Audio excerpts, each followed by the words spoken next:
Ya, vamos a empezar. Muy bienvenidos, bienvenidas a todos y todas. Muchas gracias por asistir. Yo soy Rodrigo Belmar, voy a ser uno de sus expositores y junto con Daniela somos Agro360, parte de la organización de este webinar, porque tenemos el agrado de haberlos invitado y que le agradecemos su asistencia. Y este webinar es en colaboración con la gente de Bioinsumos Nativa, de quienes contamos con la presencia de la presentación y de la experiencia de Eduardo Donoso, que nos va a hablar de microbiología de suelo, de biología de suelo en general.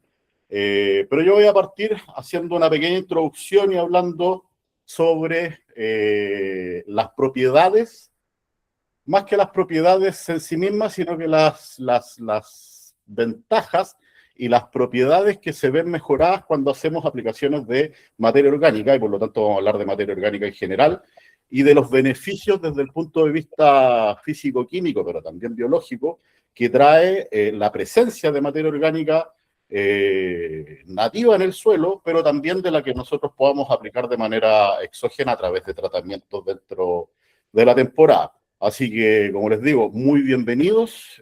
Muchas gracias por su atención, por su asistencia. Si bien dice que los micrófonos van a estar silenciados, de todas maneras, ahí levanten la manito si tienen algún momento alguna pregunta dentro de las presentaciones. Por mi parte, al menos, después Eduardo verá si es que quiere hacer las preguntas al final de su presentación. Yo no tengo problemas que me interrumpan. Lo que sí hay, Daniela, vas a tener que avisarme, como te decía, yo no puedo ver la pantalla, así que vas a tener que avisarme si hay alguna manito que se levante, porfis. Sí, yo te aviso, no hay problema. Ya.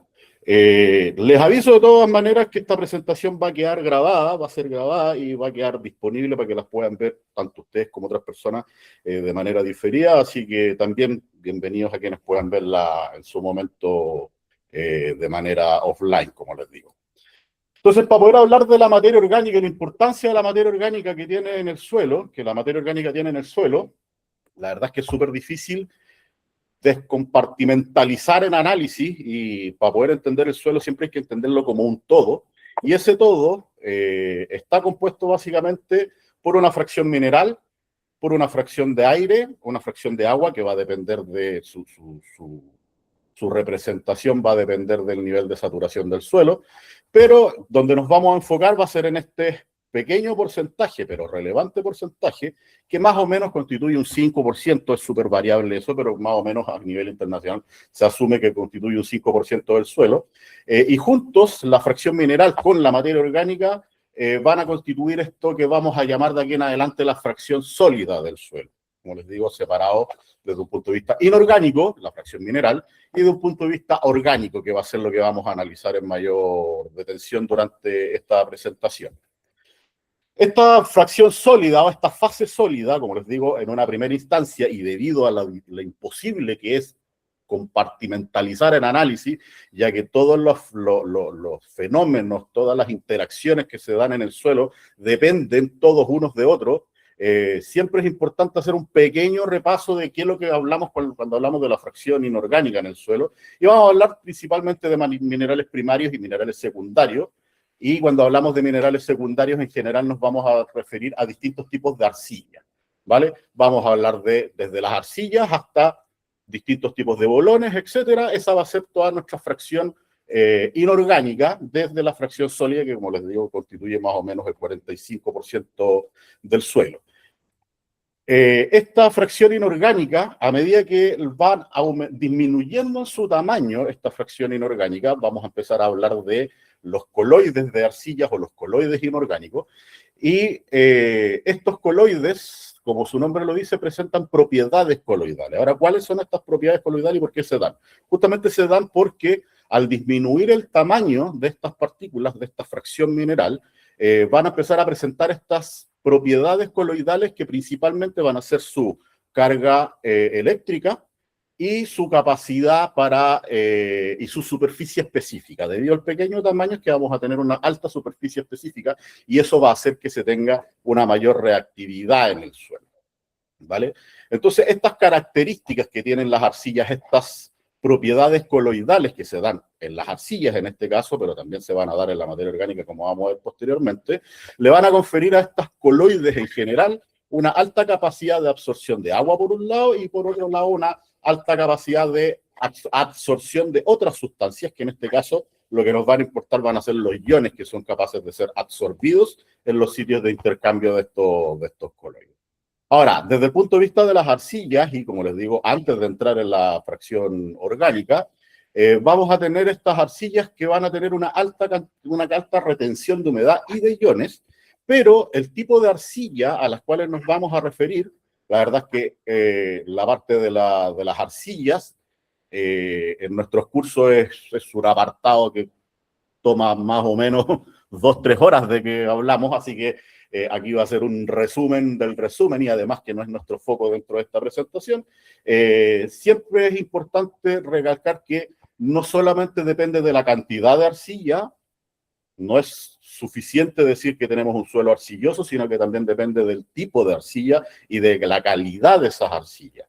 ¿Por qué? Porque esas arcillas van a presentar, si nos enfocamos solamente en una de las propiedades físico-químicas, que va a ser la capacidad de intercambio catiónica o la capacidad de retener iones que tenga un suelo, las arcillas van a depender, los distintos tipos de arcilla van a tener distinta capacidad de intercambio catiónica. Y como podemos ver acá, puntero, un segundito. Otro puntero.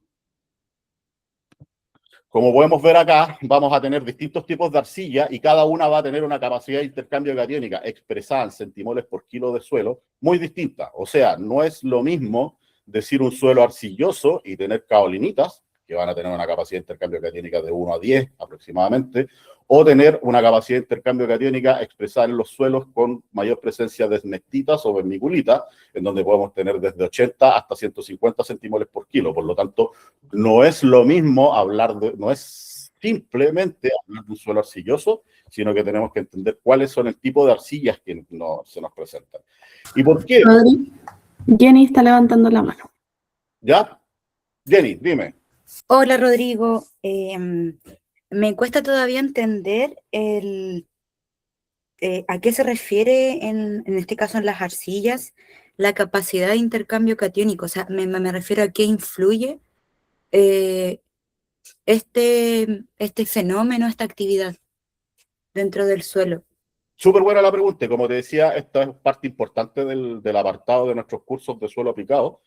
Y justamente ahí es donde entramos mucho más en detalle. Acá lo mencionamos básicamente como una de las propiedades principales, una de las propiedades físico-químicas principales del suelo, pero es una muy buena pregunta. La capacidad de intercambio catiónica a mí me gusta expresarlo como una medida de cantidad. ¿Qué es lo que quiero decir con esto? La cantidad de moles, olvidémonos de la parte de centimoles, pensemos en moles, por lo tanto es una cantidad de un elemento me refiero no a un elemento en particular, sino que de una cosa, digámoslo así, la cantidad de una cosa que es capaz de ser retenida en los sitios de intercambio. Por lo tanto, si tenemos 1 kilo de suelo, ¿cuántos cationes somos capaces de absorber en ese suelo? Básicamente expresa la capacidad de estanque, de fertilidad que tenga un suelo. No sé si me logro expresar. Es una medida de cantidad. O sea, un suelo con baja capacidad de intercambio catiónica va a ser un suelo que tiene una baja capacidad de absorber nutrientes, iones, y por lo tanto va a ser un suelo que va a retener menos nutrientes y por lo tanto va a entregar menos nutrientes a la planta finalmente. Muchas gracias. No hay de qué. Ahora, como les decía, hay distintos tipos de arcilla y cada uno va a tener sus propiedades y sus comportamientos distintos. Aquí lo que podemos ver en la foto de más abajo, de los suelos más rojizos, son suelos que van a tener alta dominancia de óxidos de hierro, lo que podemos ver acá a través de la goetita, por ejemplo, y ya podemos ver que la goetita tiene una capacidad de intercambio catiónica de 4, si lo comparamos con una vermiculita va a ser de 150. Quiere decir que este tipo de suelos que vamos a poder ver en distintos paisajes de Chile, sobre todo para la cordillera de la costa, donde tenemos los suelos más antiguos, van a tener una baja capacidad de retener nutrientes y agua, básicamente, ¿ya? Pero si lo comparamos con este otro tipo de suelos, en donde podemos ver estos tipos de propiedades morfológicas que vemos acá, que van a ser estas grietas de desecación, o estos, no sé si logran ver bien, este cachetito como un poquitito brilloso que se ve en esta zona de acá, que son dos propiedades morfológicas, tanto las grietas de secación como los slick and slide, que se llaman este tipo de formaciones o de expresiones morfológicas, ya nos van a hablar de suelos con alta capacidad de retención de nutrientes, porque vamos a estar hablando de arcillas del tipo 2S1. En este caso, vamos a hablar de arcillas 1S1, y en este caso vamos a estar hablando de arcillas 2S1, que van a ser mucho más capaces de retener nutrientes. Ahora, ambos van a tener una propensión a la compactación, ¿ya? Por lo tanto, ambos tienen potencial de ser suelos muy compactables, pero la ventaja de los suelos con arcillas 2S1, como las que vemos en estas dos imágenes de acá, es que estos suelos van a ser mejores para retener nutrientes y agua que estos. Aquí básicamente estamos hablando de que tenemos todo lo malo de las arcillas sin lo bueno de las arcillas, y acá podemos ver que tenemos lo malo de las arcillas, su potencial de compactación, pero sin su capacidad de retener, pero con capacidad de retener nutrientes. Esto es lo que vamos a ver básicamente en los suelos más aluviales de la zona del Valle Central, los que vamos a ver en valles endorreicos, mucho más cerrados. Y esto es lo que vamos a ver en los lomajes de la cordillera de la costa, principalmente. Esto es, como les digo, una referencia y una aproximación para entender un poquitito la retención de nutrientes en el suelo. Después nos vamos a enfocar en la retención de nutrientes por parte de la materia orgánica. Ahora, ¿qué es lo que son los constituyentes orgánicos? Ya vimos, como les digo, un súper resumen de qué es lo que es los constituyentes inorgánicos y las arcillas, y cuáles son algunas de las propiedades de estas arcillas, pero lo que nos aboca son los constituyentes orgánicos. ¿Y qué es lo que va a hacer esto? Básicamente va a ser toda la materia orgánica, van a ser los restos y residuos de animales, de plantas, que hayan pasado por el suelo y tienen algún distinto proceso de descomposición. ¿Qué es lo que pasa? Que vamos a tener en la atmósfera el CO2, y a través del proceso de fotosíntesis, las plantas van a ser capaces de fijar este carbono que está en el ambiente a través del CO2, van a formar azúcares, y esos azúcares van a formar distintos tipos de estructuras, o algunas más simples, otras más complejas, como la lignina o la celulosa, van a formar parte de la biomasa, va a pasar a los animales o va a permanecer en las plantas, y va a, en algún momento, esta planta va a morir, el animal va a morir y va a pasar a un proceso de descomposición. Este proceso de descomposición va a ser lo que finalmente va a formar parte de este 5% del suelo que hablamos, que es la materia orgánica básicamente, que va a provenir, como les digo, de una fijación del CO2 ambiental, es del CO2 atmosférico, en este proceso maravilloso que es la fijación del carbono atmosférico.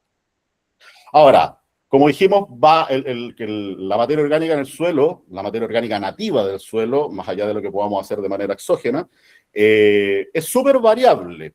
Generalmente se habla entre un 1 y un 6%, pero dependiendo del tipo de suelo vamos a tener histosoles en donde tengamos 90% materia orgánica, o vamos a tener andisoles que van a partir de 15, 20, 30, 50% materia orgánica. Por lo tanto, es súper variable, pero en general se habla de que vamos a tener entre un 1 y un 6% materia orgánica. Y ese pequeño porcentaje es súper reactivo y entrega muchas propiedades al suelo. Ahora, ¿de qué depende la materia orgánica que tengamos en el suelo? Va a depender, si nos centramos en este gráfico, que es súper elocuente, con muchas propiedades, pero nosotros nos vamos a centrar básicamente en esta, vamos a poder ver que hay, a medida que aumentan las precipitaciones en un paisaje o en una zona en particular, a medida que aumentan las precipitaciones, que tenemos una mayor acumulación de materia orgánica, ¿ya? O sea, la materia orgánica básicamente va a depender de las precipitaciones que se vayan a dar en un paisaje en particular. Nosotros lo podemos ver a lo largo del transecto de Chile, en donde podemos ver que los suelos de la zona norte, donde tenemos menores precipitaciones, son muy bajos en materia orgánica. No hay una acumulación de materia orgánica, básicamente porque no crece pasto, y si no crece pasto no tenemos la fuente inicial de esta materia orgánica. Y si nos vamos a las zonas más al sur, en donde vamos a tener los andisoles, los suelos trumados típicos de la zona sur, en donde vamos a tener un 15, un 20% de materia orgánica, porque tenemos el insumo, el agua en este caso, para poder desarrollar esta materia orgánica y que finalmente se vaya acumulando. Ahora, si ustedes ven la curva acá, tiene una pequeña tendencia a aplanarse. Después vamos a ver un poquitito de por qué es esto, pero esta pequeña tendencia a aplanarse es porque la materia orgánica dentro del perfil del suelo también lixivia. No es solamente que nosotros tenemos mucho el concepto de que quien lixivia es el nitrógeno, básicamente, en el suelo, pero todos los elementos que estén presentes en el suelo, todos los iones, principalmente los aniones, pero los cationes también lixivian en el perfil del suelo. Eso hace que el calcio, el potasio, la materia orgánica, todo tenga el potencial de lixiviar. Y eso se demuestra acá a través de este pequeño aplanamiento de la curva en el porcentaje de materia orgánica a medida que aumenta la precipitación de un paisaje en particular. Ahora, vimos de qué depende, pero es una propiedad mejorable efectivamente es una propiedad mejorable y vamos a ver de qué manera podemos mejorar esa propiedad dentro del perfil del suelo. Ahora, la materia orgánica en el suelo va a tener una evolución y esto es súper importante porque nosotros desde el punto de vista agrícola nos olvidamos de la evolución de la materia orgánica en el suelo y asumimos que el perfil de materia orgánica o el porcentaje de materia orgánica que nosotros tenemos al momento de plantación se va a mantener estable. Pero en los contextos agrícolas no es así y ese porcentaje de materia orgánica, si uno no toma las medidas correspondientes, ese porcentaje de materia orgánica en el suelo va a ir descendiendo con el tiempo. ¿Ya? Lo vamos a ver también a través de algunos gráficos. Ahora, esta evolución de la materia orgánica va a iniciar cuando estos residuos vegetales y o animales llegan al suelo a tamaños fíbricos, en tamaños grandes, y van a venir microorganismos, primero los hongos y después las bacterias, que van a empezar a descomponer esta materia orgánica a través de sus procesos biológicos y van a empezar este proceso de descomposición. Ahora, este proceso de descomposición, que va a ser justamente lo que llamamos mineralización de esta materia orgánica, que es llevada a cabo justamente por microorganismos en el suelo, y nosotros lo podemos ver representado en esta gráfica, si ustedes ven acá, en esta situación inicial hipotética, si ustedes se fijan, no hay un rango de cantidad, sino que es una situación inicial hipotética, en donde nosotros tenemos una concentración de CO2 que aumenta y una concentración de nitrógeno mineral, el nitrato, que en una primera instancia empieza a bajar. ¿Qué es lo que nos está diciendo esto? De que la materia orgánica en el suelo va a ser descompuesta por estos microorganismos que están utilizando este nitrógeno para llevar a cabo este proceso de descomposición.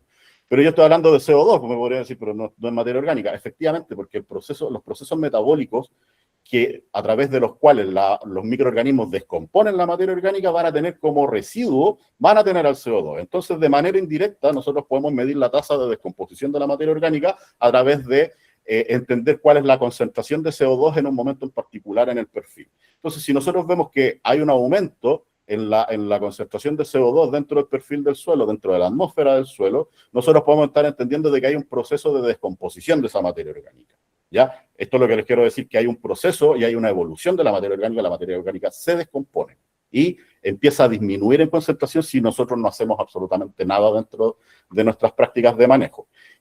Y el comportamiento del perfil de nitrógeno lo que nos está diciendo es que para poder descomponer esa materia orgánica, los microorganismos necesitan sintetizar proteínas, que van a ser enzimas, para poder llevar a cabo el proceso metabólico de la descomposición. Entonces, en una primera instancia vamos a tener una disminución de la materia orgánica, o sea, una materia orgánica inicial que va a ser descompuesta y para eso van a utilizar el nitrógeno presente en el medio. Ahora, eso vuelve a estados iniciales. ¿Por qué? Esto es, recordemos que esto es un estado, es una situación hipotética, pero ¿qué es lo que está pasando acá? Que los microorganismos, una vez que hayan descompuesto esta materia orgánica, van a morir porque no van a tener sustrato para poder llevar a cabo su metabolismo y por lo tanto cuando mueran van a liberar al medio nuevamente este nitrógeno mineral expresado como nitrato y por lo tanto va a volver a sus estados, a sus niveles iniciales. Pero lo que nos está diciendo esto es que los microorganismos van a pasar por van a llevar a cabo un proceso de descomposición de esta materia orgánica en el suelo. Una vez que sigue este proceso de descomposición de la materia orgánica, recordemos desde los estados fíbricos de la mineralización de trozos grandes, de hojarascas, de ramitas, de hojitas, etcétera, van a llegar a momentos en donde vamos a pasar al estado de humificación, en donde vamos a formar el humus propiamente tal, que es ya el estado más estable, disculpen la redundancia, de la materia orgánica en el suelo, la formación de humus. Y cuando ya tenemos la formación de humus, hablamos de los coloides orgánicos en el suelo. Y los coloides orgánicos, haciendo el símil como conversábamos anteriormente con los coloides inorgánicos, van a ser los que nos van a entregar muchas propiedades físico-químicas en el suelo, como van a ser la retención de humedad y como van a ser la retención de iones. Y como pudimos ver, que no lo mencioné porque lo tengo después en la presentación, mucha mayor cantidad de retención de iones que cualquier coloide orgánico en el perfil. El resultado de este proceso, como les digo, es ya el humus estable, en donde la mineralización es mucho más lenta. Ya no es este proceso veloz de mineralización que al principio, sino que el humus ya es básicamente un estado estable. Sorry la redundancia nuevamente. Ahora, esto nos va a servir como parámetro para poder entender cuál va a ser la enmienda orgánica que deberíamos utilizar. nosotros tenemos que entender la relación carbono-nitrógeno que se va a presentar en el suelo, porque nos va a determinar la velocidad de mineralización de esta materia orgánica, ya sea, por un lado, la materia orgánica que yo pudiera aplicar de manera exógena, como podemos ver acá, de la relación carbono-nitrógeno de distintas enmiendas orgánicas, o la relación carbono-nitrógena que se va a presentar en el suelo propiamente tal. Si nosotros nos vamos, por ejemplo, a la del suelo, partamos por la del suelo, tenemos una relación carbono-nitrógeno menor a 5, vamos a estar hablando de un suelo con una excesiva mineralización, contenidos de materia orgánica bajo, escasa fertilidad y una destrucción de la microflora y la microfauna. ¿Por qué? Analicemos el número matemáticamente. Si tengo un número bajo 5, tengo un número pequeño, es básicamente porque tengo mucho nitrógeno para descomponer esa materia orgánica. Eso va a hacer que el número vaya bajando, ¿no es cierto? Porque el numerador, el numerito que está abajo en esta división, es muy grande. Por lo tanto, los microorganismos en el suelo van a disponer de mucho nitrógeno para descomponer velozmente la materia orgánica en el suelo. Eso va a hacer que le cueste mucho a ese suelo acumular materia orgánica. Ahora, si nos vamos para el otro extremo, y nos vamos, no a este porque este es demasiado, si nos vamos a 8 a 12 como relación carbono-nitrógeno y asumimos ese como un número grande, eso va a hacer que haya menos nitrógeno disponible para poder mineralizar, para poder descomponer ese carbono, ¿ya? Entonces eso va a predisponer una mayor acumulación de carbono y por lo tanto de materia orgánica en el suelo. Ahora, eso es con respecto a la situación natural en el suelo, pero nosotros también podemos ver la relación carbono-nitrógeno que pueda tener alguna de las enmiendas orgánicas que podamos llegar a utilizar en el campo. Y si nos vamos, por ejemplo, a algas marinas, leguminosas, vamos a tener relaciones de carbono-nitrógeno de 10, por ejemplo, o 19, o en el guano 20, y si nos vamos al otro extremo, cáscaras de cereales, acículas de pino, acerrín de madera, en donde las relaciones carbono-nitrógeno van a ser súper altas. ¿Y qué es lo que nos va a decir esto? Básicamente que cuando el número es bajo, la relación carbono-nitrógeno es baja, vamos a tener una rápida mineralización y por lo tanto una rápida descomposición de esa materia orgánica en el suelo. Caso extremo, vámonos al acerrín, que es una enmienda orgánica que por defecto muchas veces viene cuando hacemos aplicaciones de guano de pollo, por ejemplo.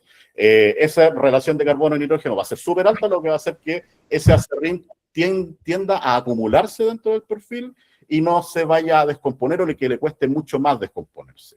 Por lo tanto, Rodri, sí. Jenny levantó la mano. Jenny. Hoy igual como que uno puede hacer muchas preguntas desde esta diapositiva, Sí, pero muchísimo. nunca en la universidad, por ejemplo, me lo explicaron tan bien como lo estás haciendo ahora.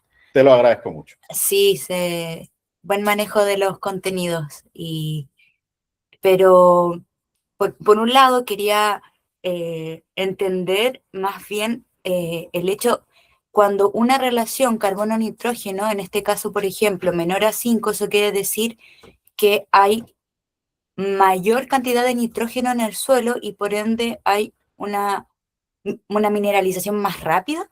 Efectivamente, porque si Ya. consideras al nitrógeno como ¿cómo se llama? El agente necesario para poder sintetizar enzimas, primero proteínas, o sea, primero aminoácidos, después proteínas y de las proteínas enzimas, para poder llevar a cabo los procesos metabólicos en el suelo por parte de los microorganismos, al tener mayor cantidad de nitrógeno, tienen el sustrato para generar esas enzimas. Si lo tienen, entonces van a ser más capaces de descomponer ese carbono que nos va a expresar la materia orgánica. Entonces, Okay. si nos vamos al caso contrario, donde tienen menos disponibilidad de nitrógeno, van a tener menos posibilidad de generar estos aminoácidos, proteínas y por lo tanto enzimas, y les va a costar mucho más descomponer este carbono orgánico y por lo tanto va a tender a permanecer la materia orgánica en el suelo. Ya, en el caso de tipo de residuos, de repente se habla de un compostaje, por ejemplo, no sé si compostaje se puede aplicar para las algas marinas como el concepto, pero de repente como que se hacen macerados, por ejemplo, con agua y lo ocupan como fertilizante. En ese caso, me imagino que igual cambiaría la relación carbono-nitrógeno al ser como una solución con agua. Mira, más adelante en la presentación vamos a hablar de las enmiendas orgánicas. Si queréis, ahí podemos hablar un poquitito más de eso. Vale. ¿Te parece? Pero aquí, más que nada, era una introducción para poder visualizar de que podemos tener una relación carbono-nitrógeno, y estos datos los podemos sacar, o se los puede dar el laboratorio, porque el laboratorio da esta relación carbono-nitrógeno, o los podemos sacar nosotros a través de ver el nitrógeno que tenemos presente en el suelo y ver cuál es el carbono orgánico que tenemos presente en el suelo, que va a ser el 58% de la materia orgánica. Si no te dan el carbono orgánico, uno toma la materia orgánica, le aplica el 58% y ya tiene el carbono orgánico, y podemos sacar nuestro número nosotros, pero en general los laboratorios están capacitados para darnos este número. Y por el lado de las enmiendas orgánicas siempre tenemos que buscar números que vayan en torno a 25. Una relación carbono-nitrógeno entre 25 y 35 va a ser una materia orgánica que va a permitir una acumulación de esta materia orgánica y no una mineralización excesivamente rápida o una mineralización excesivamente lenta que finalmente no nos entrega ni una propiedad al suelo. Muchas gracias. Ay, ¿de qué? Ahora, esta materia orgánica que se va a acumular o no, dependiendo, como les digo, de la relación carbono-nitrógeno y dependiendo de los microorganismos que haya en el suelo, presentes en el suelo, también tiene una distribución dentro del perfil. Y esa distribución ya tuvimos una primera aproximación cuando hablamos de las precipitaciones, que va a ser lo que nos va a tender a acumular materia orgánica en el perfil. Esta materia orgánica tiene una distribución. Esta distribución, por ejemplo, acá lo podemos ver, si nos vamos a estos gráficos, vamos a tener una mayor cantidad de acumulación de materia orgánica dentro de las partes altas del perfil. No voy a hablar de qué profundidad en particular, porque justamente de eso depende de la precipitación. Por ejemplo, en este gráfico lo que podemos ver es que hay una acumulación mayor, hay una acumulación en la parte alta del perfil en los primeros 15 centímetros aproximadamente, vamos a tener 10% aproximadamente de materia orgánica, después tenemos una disminución de la materia orgánica y después al metro tenemos un aumento de la materia orgánica nuevamente dentro del perfil.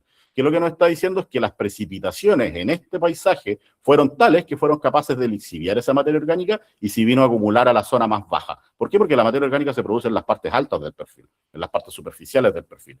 El tener acumulación de materia orgánica en las partes más inferiores, en más profundidad del perfil, lo que nos está diciendo es una precipitación que está lixiviando esa materia orgánica. Y por ejemplo, eso lo podemos ver acá, en donde tenemos una alta acumulación de materia orgánica en la zona alta del perfil, pero después tenemos este horizonte E, un horizonte más eluviado, en donde es más clarito, en donde alguna gente, pueden ser arcillas, en este caso materia orgánica, se va a haber trasladado dentro del perfil y se va a ver acumulado en zonas más bajas.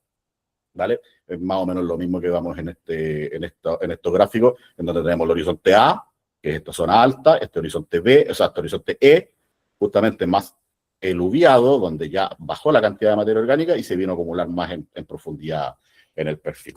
Pero es mucho más importante, más elocuente, para poder verlo desde el punto de vista de los manejos agrícolas, poder hacer un comparativo de los suelos de uso forestal. Ahora, con suelos de uso forestal, por favor, entendamos, suelos forestales, suelos realmente de bosque, no suelos forestales de uso forestal, no de estas plantaciones de pino que vemos en la cordillera de la costa. No nos referimos a eso con suelos forestales. Nosotros nos referimos a suelos sin trabajo agrícola, básicamente.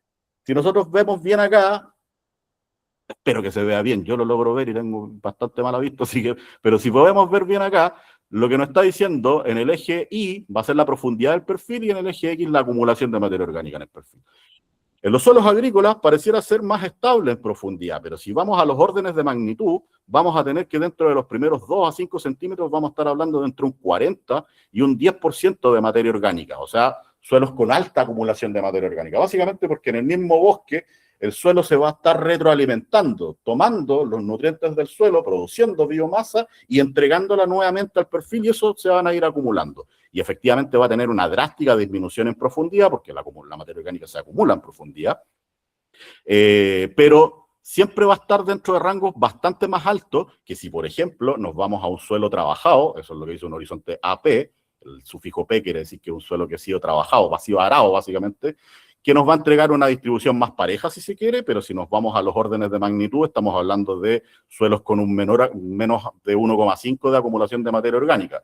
Claro, van a estar en profundidad porque yo lo trabajé a través de un proceso de arado, sí, pero la acumulación de materia orgánica va a ser mucho menor, básicamente, y principalmente si yo hago trabajos, por ejemplo, como aplicaciones de herbicidas que impidan la acumulación de biomasa a través de las malezas o del pasto que pueda crecer en el suelo, si yo lo estoy eliminando constantemente con trabajos con herbicidas, que no digo que no usemos herbicidas, simplemente estoy demostrando una realidad. Si es que no permito que el suelo acumule biomasa, lo que nos va a pasar es justamente que vamos a tener un proceso de descomposición, como ya vimos de la materia orgánica, y por lo tanto va a bajar su perfil de acumulación en el suelo, ¿vale? Entonces, ¿qué es lo que tengo que hacer? Bueno, buscar las maneras de propiciar la acumulación de materia orgánica. Esto va a ser a través de aplicaciones exógenas de enmiendas orgánicas, va a ser a través de permanecer una cubierta, permitir el crecimiento de una cubierta vegetal dentro de la superficie del suelo, sobre todo en la entrilera.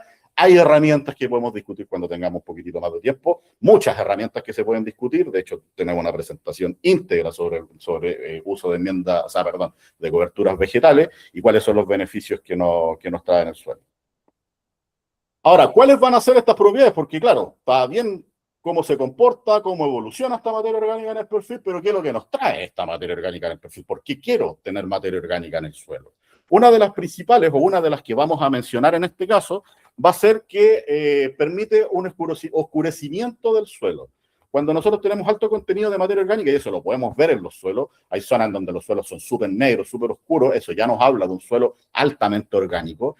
Por el otro lado, cuando tenemos suelos muy claros, por ejemplo, los suelos arenosos, generalmente tienen una baja acumulación. Justamente al ser arenosos no permiten la acumulación y esa materia orgánica tiende a lixiviar dentro del perfil, nos va a hacer suelos más claros. ¿Y qué es lo que va a hacer eso? Que los suelos más oscuros, altos en materia orgánica, van a ser capaces de retener más calor, se van a calentar más, ¿ya? Entonces eso va a hacer que un suelo más tibio, que logra llegar a mejores temperaturas o a temperaturas más altas, más temprano en la temporada, va a propiciar, por ejemplo, crecimientos de raíces, que sabemos que dependiendo del cultivo, van a crecer o se van a empezar a desarrollar aproximadamente entre los 14 y los 16 grados de temperatura en el suelo, a cierta profundidad, 20 centímetros, donde tengamos la mayor cantidad de raíces.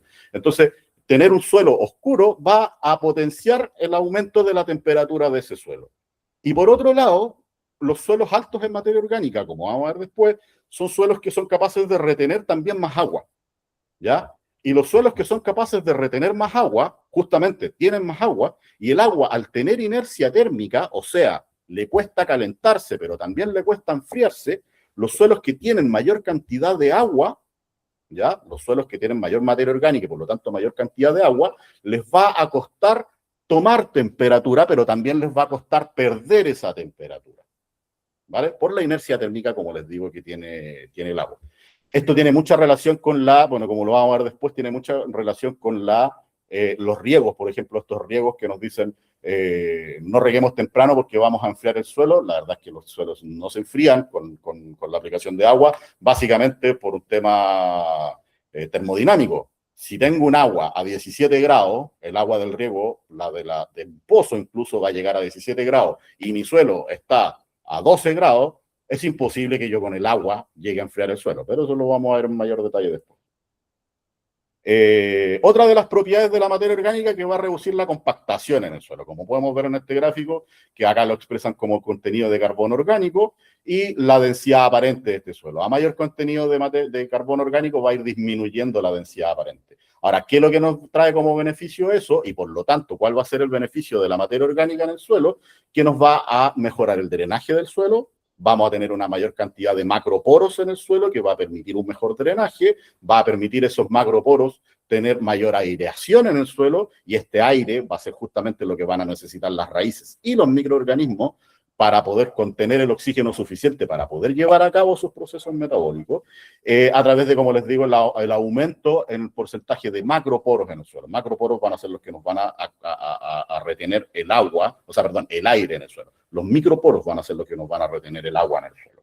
Y básicamente lo que nos va a mejorar eso va a ser la capacidad de expansión de raíces. En un suelo compactado, haga lo que yo haga aplicaciones de microorganismos, haga aplicaciones de enraizantes hormonales. Si yo tengo un suelo compactado, sin aire, sin macroporo, no voy a tener un buen efecto de ni microorganismos porque no tengo el oxígeno suficiente, ni un enraizante hormonal en base a ácido acético, ácido butírico, porque básicamente no voy a tener la raíz no va a tener cómo crecer en ese ambiente compactado. Por lo tanto, justamente la materia orgánica lo que hace es disminuir esa compactación en el suelo. La retención de humedad, como les decía. La cantidad de humedad que retiene el suelo va a ir en aumento con la cantidad de materia orgánica que presente este suelo, ¿ya? De hecho, se habla de que la materia orgánica es capaz de retener su propio peso, 20 veces su propio peso en agua. O sea, en un ambiente de alta evapotranspiración, pero principalmente del agente evapotranspirativo, la parte evaporativa, de donde se pierde el agua directamente desde el suelo y no a través de la planta, el agente evaporativo del suelo, yo con un suelo con alto porcentaje de materia orgánica voy a ser capaz de retener mayor cantidad de agua. A eso se debe que cuando hablamos de que los suelos altos en contenido de materia orgánica son capaces de retener más humedad y por lo tanto luchar en condiciones de alta evapotranspiración como podría ser el verano de la zona central de Chile y el verano, la primavera a esta altura con el cambio climático que estamos teniendo, la primavera ya tiene altas temperaturas, entonces vamos a bajar la necesidad de aporte hídrico a la planta al disminuir el componente evaporativo directamente desde el suelo. Otra de las propiedades fundamentales que tiene la materia orgánica en el suelo va a ser que va a disminuir la erosión del suelo en sí mismo. ¿Por qué? Porque la materia orgánica, en conjunto con ciertos cationes, en particular con el calcio, como podemos ver acá, va a formar agregados, que son estas estructuras que podemos ver acá, en donde podemos ver arenas, podemos ver limos, podemos ver macroporos, podemos ver microporos, podemos ver arcilla, y todos estos están ligados, si se quiere, por materia orgánica, y esta materia orgánica reaccionando con el calcio. Es por eso que para poder estructurar un suelo, flocular un suelo, agregar un suelo, darle estructura a un suelo y tener estos macroporos que estamos nosotros buscando y deseando para la acumulación de aire, es que vamos a necesitar a la materia orgánica trabajando en conjunto con el calcio. ¿Ya? ¿Y qué es lo que nos va a hacer esto? Por ejemplo, si nos vamos al concepto, a la dinámica del fósforo en el suelo, que el fósforo es súper inmóvil dentro del perfil, se mueve milímetros dentro del perfil, una vez que cae rápidamente reacciona o con calcio o con hierro, dependiendo del pH del suelo, y va a formar fosfato de calcio, fosfato de hierro o fosfato de aluminio en los contextos más ácidos y fosfato de calcio en los contextos más alcalinos. Eso hace que el fósforo se mueva muy poco dentro del perfil, ¿ya? Y ese poco movimiento hace que si es que nosotros tenemos una condición de alta erodabilidad, como podría ser esta condición que nosotros tenemos acá, ese fósforo rápidamente se va a perder.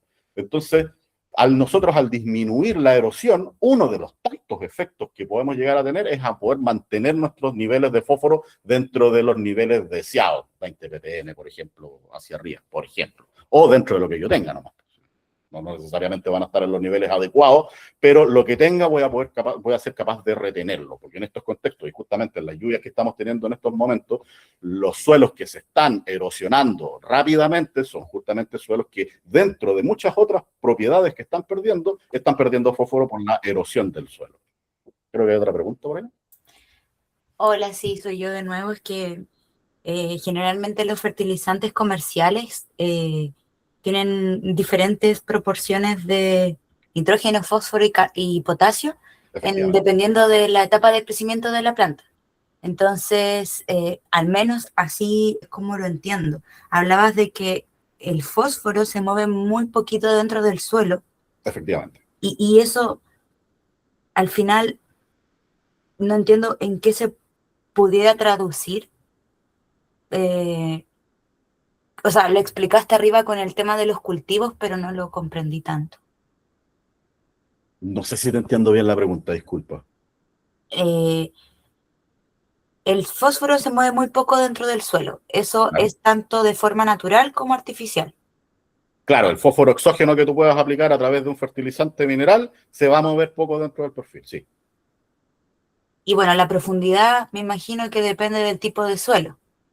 Siempre depende del tipo de suelo, pero en general, independiente del tipo de suelo, se va a mover poco. Claro, en un suelo más arenoso podría llegar a moverse más, sí. Ya. ¿Y que esto qué implica en el suelo? En la práctica, por ejemplo, si estamos hablando de un cultivo, nosotros deberíamos dejar el fósforo tan cercano a las raíces como sea posible, porque le va a ser difícil, a no ser que la raíz se acerque al fósforo, le va a ser prácticamente imposible al fósforo acercarse a la raíz. Ya. Entonces, en la práctica, si es que lo queremos llevar a una herramienta práctica, lo que nosotros queremos hacer es un suelo lo más floculado posible para que le permita al agua del riego moverse dentro del perfil y con esa agua mover lo más posible el fósforo. ¿cachai? Entonces esas son, por ejemplo, prácticas que nosotros hacemos con nuestros productores de mantener los suelos lo mejor floculados para permitir un movimiento mayor del fósforo dentro del perfil, dentro de los márgenes de poco movimiento que va a tener este en el suelo. Ah, ya. Y para el caso del nitrógeno, por ejemplo, como estaba relacionado con la mineralización, eso me imagino que se mueve mucho más, tiene mucho más movimiento que El el nitrógeno fósforo. es completamente móvil dentro del perfil. Principalmente el nitrógeno nítrico. El nitrógeno amoniacal, al ser un catión, es capaz de absorberse a los sitios de intercambio negativos de los coloides en general, ya sean orgánicos o inorgánicos. Se va a absorber a los sitios de intercambio, a los sitios negativos, básicamente, como vamos a ver después. Pero el nitrógeno nítrico, que rápidamente el nitrógeno amoniacal que sale de la materia orgánica por la mineralización, rápidamente se oxida a nitrógeno nítrico, ese se va a perder rápidamente dentro del perfil y por eso es lo que lo hace mucho más móvil. Al ser el nitrógeno nítrico NO3 menos. Como es menos, es un anión y por lo tanto se mueve mucho más dentro del perfil. Y lo otro, en el caso del potasio, ¿cómo sería como el movimiento? También tiene movilidad dentro del perfil. Al ser un catión, es K+, al ser un catión, tiene mayor movilidad, pero si lo vemos desde un punto de vista súper simplificado, tiene una sola valencia, por lo tanto, se va a tomar a los sitios de intercambio negativos de los coloides, pero se va a tomar con menos bracitos, tiene una sola valencia. Entonces, se va a tomar, pero sí tiene un potencial de lixiviación. Eso hace que, por ejemplo, prácticas como fertilizar con el 100% de tu potasio en post cosecha, considerando que después vas a tener potencialmente un periodo, un invierno lluvioso, vas a lixiviar algo del potasio. Por lo tanto, en un contexto en donde queremos hacer que los fertilizantes sean lo más eficiente posible, fertilizar con todo tu potasio en un cultivo frutal en post cosecha no tiene mayor sentido. Vas a perder alguna parte de tu potasio. No como si lo hicieras con nitrógeno, evidentemente, pero parte del potasio se va a perder y en un contexto donde queremos ser eficientes con los fertilizantes no es muy lógico. Y por ejemplo, cuando se quiere, si no se puede hablar de este tema, quizás puede ser muy extenso, lo entiendo, pero en el caso, por ejemplo, para suelos degradados o bosques degradados y se quiere hacer restauración para, ¿cómo se...? Porque al final me imagino que al estar degradados tienen poca materia orgánica, ¿cómo se podrían hacer enmiendas que no sean biológicas? Porque igual pueden haber como invasiones biológicas también, como ocupando, no sé, guano de cordero o este compost que uno hace de repente. Son todas herramientas que te pueden llegar a ayudar. Ahora, para poder recuperar suelos degradados, es un programa de muchas prácticas, no una en particular. O sea, efectivamente, a agregar guano para poder ayudar en una primera instancia a una recuperación del suelo es una buena medida, pero la idea es que después el suelo se empieza a recuperar por sí mismo. Ya. Pero en el caso también, ¿ustedes tienen experiencia con el tema de las micorrizas como enmiendas dentro del suelo? ¿O eso está, por ejemplo, solo está como destinado a suelos agrícolas más que a forestales? No, las micorrizas se establecen de manera natural, probablemente es una mejor pregunta para Eduardo después, pero las micorrizas son entidades simbióticas, hongos simbióticos, o sea, no simbióticos, son simbióticos, es una buena palabra, que se establecen de manera natural en contextos completamente naturales. Ahora nosotros copiamos eso en la agricultura y lo estamos llevando como herramienta de eficiencia agrícola, pero en los contextos naturales es desde ahí de donde viene. Ya. Entonces entiendo. Muchas gracias. Es Vale. que lo digo porque encontré acá en Valdivia como una pyme o que hablaba de micorrizas nativas, pero al final lo que es nativo en un lugar no es nativo de otro lugar. No sé si me explico. No, efectivamente, por eso hay que investigar bien. No sé particularmente de qué, pero de qué pyme estás hablando, pero me imagino que tiene que ser una pyme que tiene todas sus investigaciones, pero muchas empresas están desarrollando micorrizas para ser aplicadas exógenas y potenciar la fertilidad de su suelo, o la absorción nutricional de su suelo. Muchas gracias. ¿Hay de qué? Ahora, otra de las propiedades que podemos ver de la materia orgánica va a ser, en este caso, la capacidad de retener nutrientes en el perfil. La capacidad de intercambio catiónica que mencionábamos hace un ratito. Ahora, ¿desde dónde va a venir esa capacidad de retener nutrientes? Desde estas cargas negativas que nosotros podemos ver acá. ¿De dónde vienen estas cargas negativas que nosotros vemos acá? Va a ser de los grupos funcionales, como vemos acá, de la materia orgánica, que están compuestos por grupos hidroxilos y grupos carboxilos. Acá, este grupo hidroxilo perdió el protón, perdió el hidrógeno, y por lo tanto le quedó disponible una carga negativa. Y este grupo carboxilo perdió su hidrógeno y te queda una carga negativa. ¿Qué ventaja va a traer esto? Que en esas cargas negativas es en donde justamente se van a poder absorber los cationes que nosotros vamos a considerar nutrientes. Para el suelo, desde el punto de vista químico, son iones, son cationes, iones de carga positiva. Desde nuestro punto de vista, desde la producción agrícola, estos cationes van a ser justamente los nutrientes que nosotros queremos que permanezcan en el suelo y se lixivien lo menos posible en el suelo. Por lo tanto, una presencia de materia orgánica en el perfil va a aumentar la capacidad de intercambio catiónico y por lo tanto de retención de nutrientes de un suelo. Y como vamos a ver acá, en este gráfico que vimos anteriormente, en esta tabla que vimos anteriormente, justamente dentro de los coloides orgánicos que teníamos en el suelo, los con mayor capacidad de retención de nutrientes, o con mayor capacidad de intercambio catiónico, si se quiere, eran las vermiculitas, pero sí que tenían 150 centímoles por kilo de suelo. Pero si nos vamos a la materia orgánica, esto va a andar en el orden de los 100 a 300 centímoles por kilo de suelo. Generalmente se asumen 200. O sea, la materia orgánica tiene mucho mayor capacidad de retener nutrientes en el perfil que los coloides orgánicos expresados a través de las arcillas.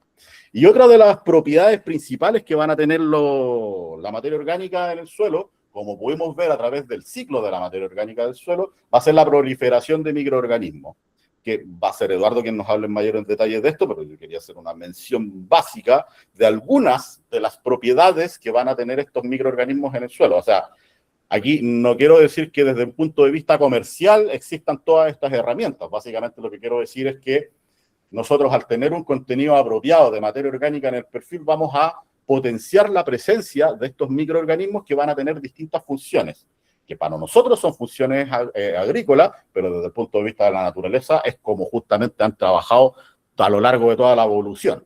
Entonces, ¿qué es lo que van a hacer estos microorganismos que se van a ver, como les digo, potenciados a través de la presencia de materia orgánica en el suelo? Van a hacer la descomposición y la mineralización, por lo tanto van a formar parte de los ciclos de los nutrientes en el suelo. Van a ser, por ejemplo, bacterias fijadoras de nitrógeno ambiental, de vida libre o simbióticas con las plantas, formando nódulos en las raíces, por ejemplo, de las leguminosas. Vamos a tener fijación de nitrógeno ambiental, vamos a tener solubilización de fósforo, cuando les dije que el fósforo era muy reactivo en el suelo y dependiendo del pH formaba fosfato de calcio en pH alcalinos o fosfatos de hierro y aluminio en el pH ácido. Esos fosfatos D no son solubles, la planta no puede acceder a ese fósforo. ¿Y qué es lo que hacen? Los microorganismos son capaces de, a través de complejos enzimáticos, disolver, por ponerle algún concepto, estos fosfatos y dejar el fósforo disponible. Lo mismo va a pasar con la disponibilidad, como vamos a ver después, del manganeso y del hierro. A través de captación, justamente micorrizas, captación de nutrientes que van a extender el área de cobertura de las raíces. Algunos microorganismos son capaces de sintetizar antibióticos que van a proteger a la misma planta de la cual están, cuya rizósfera estos microorganismos viven. Algunos microorganismos también son capaces de promover crecimiento a través de la síntesis de algunos reguladores de crecimiento y la protección de algunos patógenos. Por ejemplo, acá vamos a ver que hay ciertos microorganismos que van a ser capaces de reducir el manganeso más 3 y manganeso más 4 a manganeso más 2. ¿Qué me importa a mí eso? Bueno, básicamente porque la planta toma manganeso más 2, un microelemento completamente necesario. En el suelo se va a estar expresado como manganeso más 3 o manganeso más 4. Ciertos microorganismos son capaces de reducir este manganeso más 3, manganeso más 4 a manganeso más 2, disponibilizándolo para los cultivos. Lo mismo pasa con el hierro. El hierro está principalmente como hierro más 3, indisponible para la mayoría de los cultivos, salvo las gramíneas.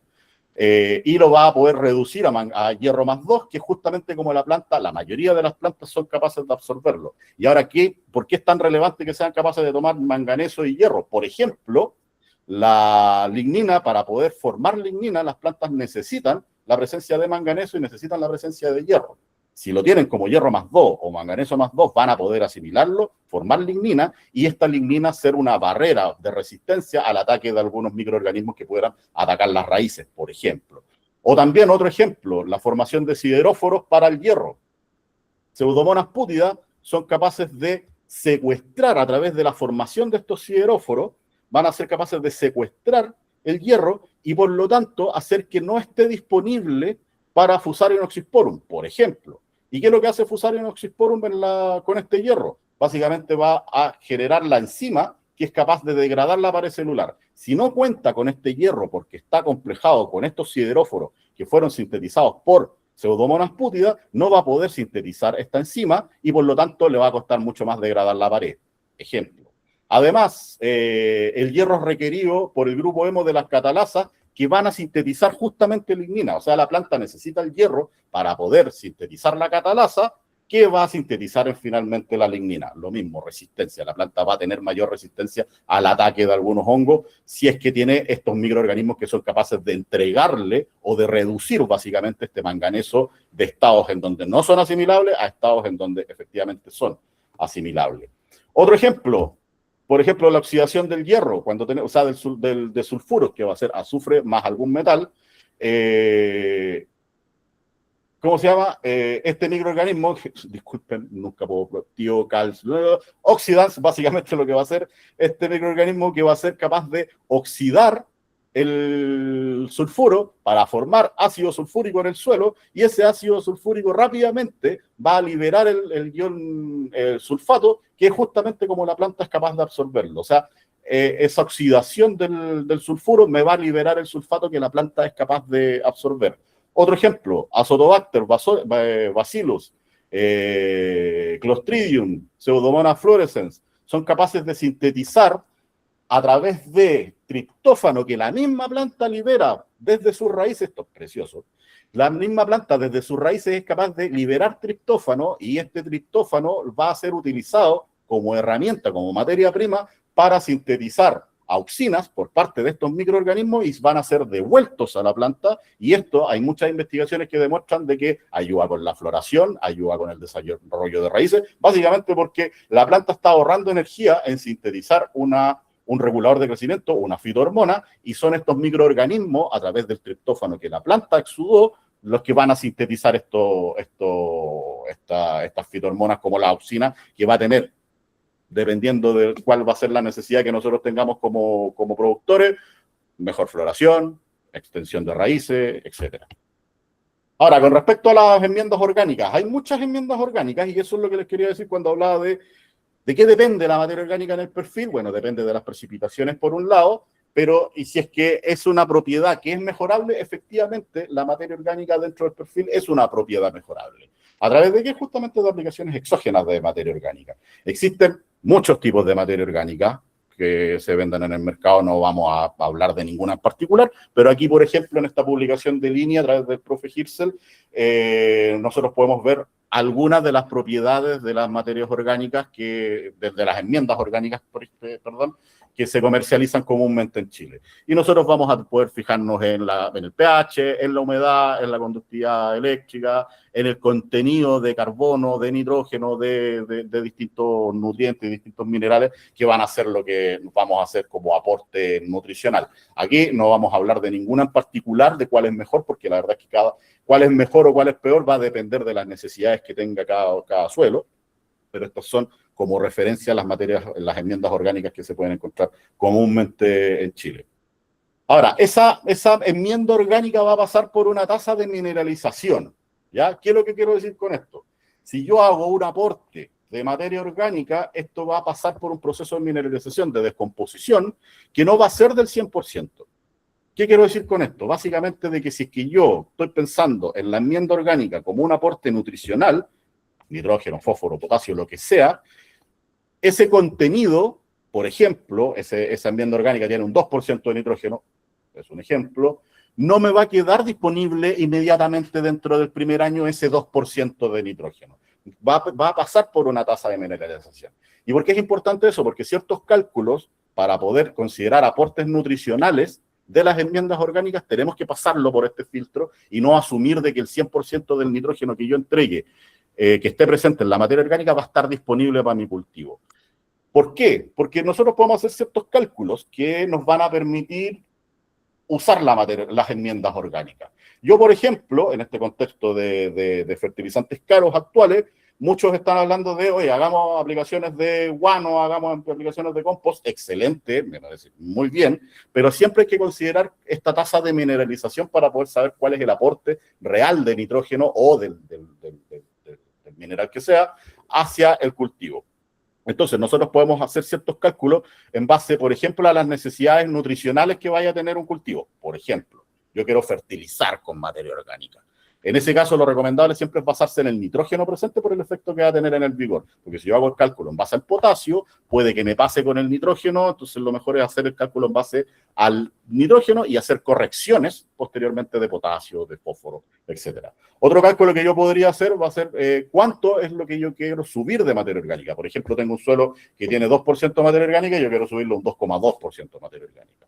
Hay cálculos que vamos a ver que se pueden hacer para poder estimar cuánto tengo que aplicar de enmienda orgánica para subir una cantidad determinada de materia orgánica en el porcentaje en el suelo.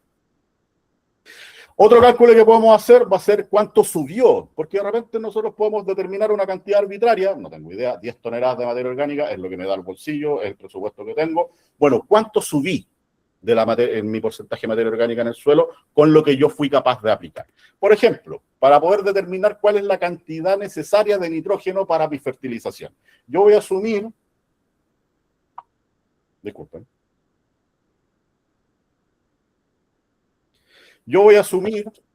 por ejemplo, que necesito 100 unidades de nitrógeno para mi cultivo al año. Si yo voy a esta misma tabla que vimos acá, ¿ya? Vamos a tener las concentraciones de nitrógeno que tenemos acá, entonces yo puedo hacer ciertos cálculos. Usaremos un compost que tenga 2% de nitrógeno con un 40% de humedad, datos que vienen en las fichas comerciales del guano o del compost que estoy comprando.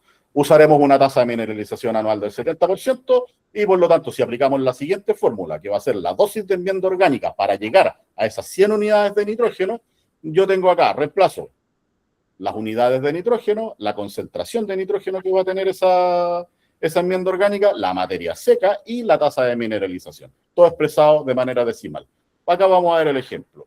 Entonces, la cantidad de enmienda orgánica que yo quiero aplicar para poder llegar a esas 100 unidades que yo determiné que mi cultivo necesitaba, lo voy a dividir por la multiplicación de la concentración, 2% de nitrógeno, dividido por la materia seca, 60%, porque teníamos 40% de humedad, y aplicamos un 70% de tasa de mineralización. Por lo tanto, esto me da que necesito aproximadamente 12.000 kilos de ese compost en particular que tenga estas concentraciones. Eso podría ser un cálculo que yo podría llegar a hacer con la materia orgánica o con la enmienda orgánica que estoy utilizando.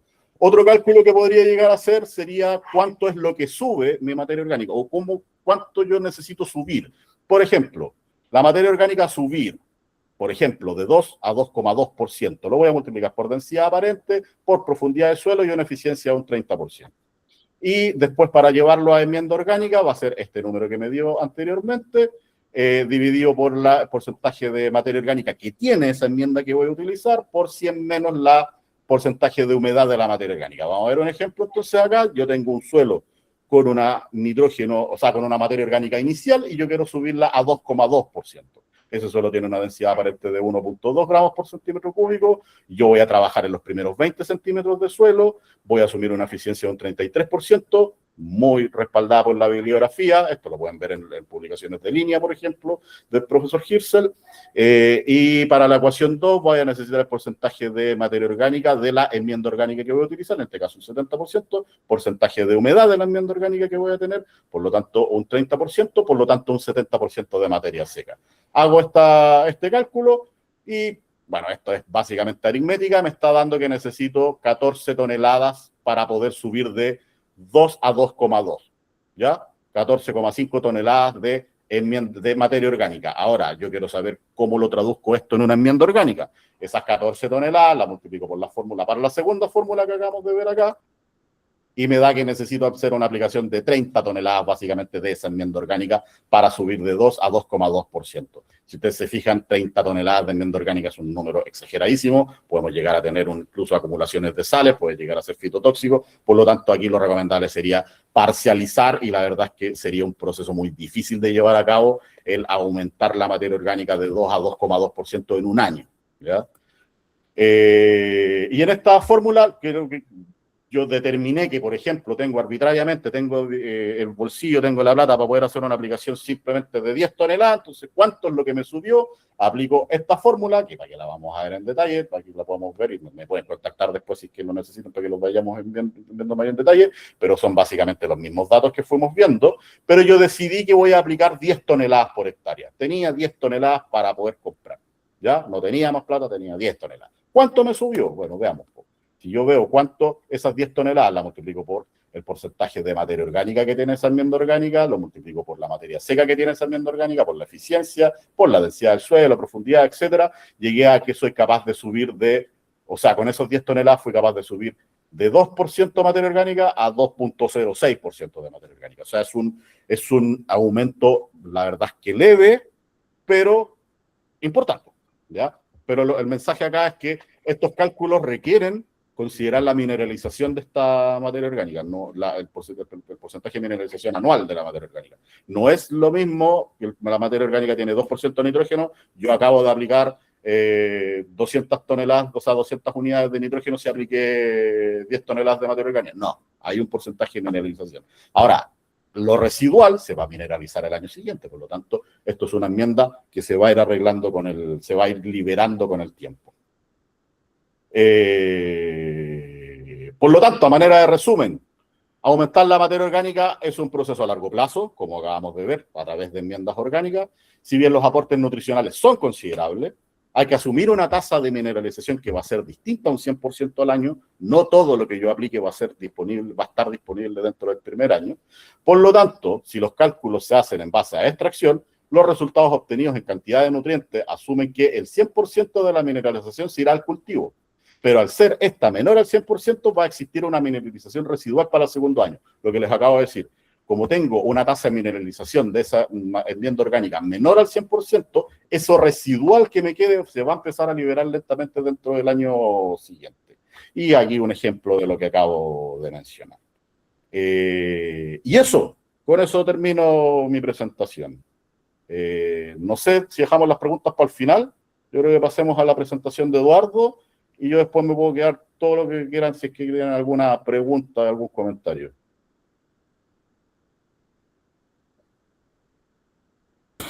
Súper. Gracias, Rodri. Pasamos con Eduardo.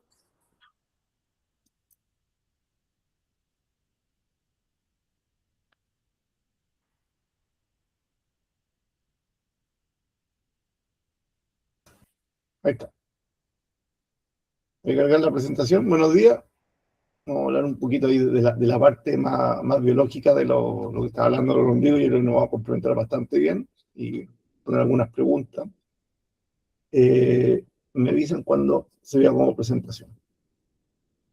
Sí, se ve. Bien. No sé si habrá pasado presentación. No está como Todavía presentación. no pasa presentación. Ahora Ahí pasó. sí. Ya.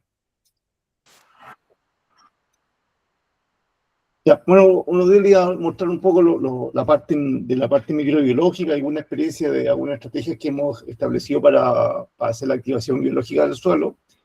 Siempre parto con esta foto, porque esta foto es de donde nace Bioinsumo Nativo, es el bosque de los Queules, que en el año 98, no, año 96, la Universidad de Chile convence a Arauco que se lo entrega a CONAF. Nosotros en el año 98 sacamos una cepa de tricoderma de ese bosque, y el año 2001 lo empieza a ocupar Arauco para controlar Fusarium circinatum en los viveros de pino. Entonces lo interesante es que la biotecnología genera un uso no extractivo de la naturaleza, que la ciencia, las soluciones basadas en naturaleza y con base científica tienen un impacto económico importante, los libros sirven para generar riqueza. Y es la forma en que estamos trabajando siempre para tratar de utilizar esta potencial de la biodiversidad chilena Chile se considera una isla continental, o sea, el nivel de endemismo que tiene Chile es similar al que tiene Hawái o Madagascar. Por lo tanto, tenemos un montón de soluciones únicas y más encima que son exportables a otras partes del mundo.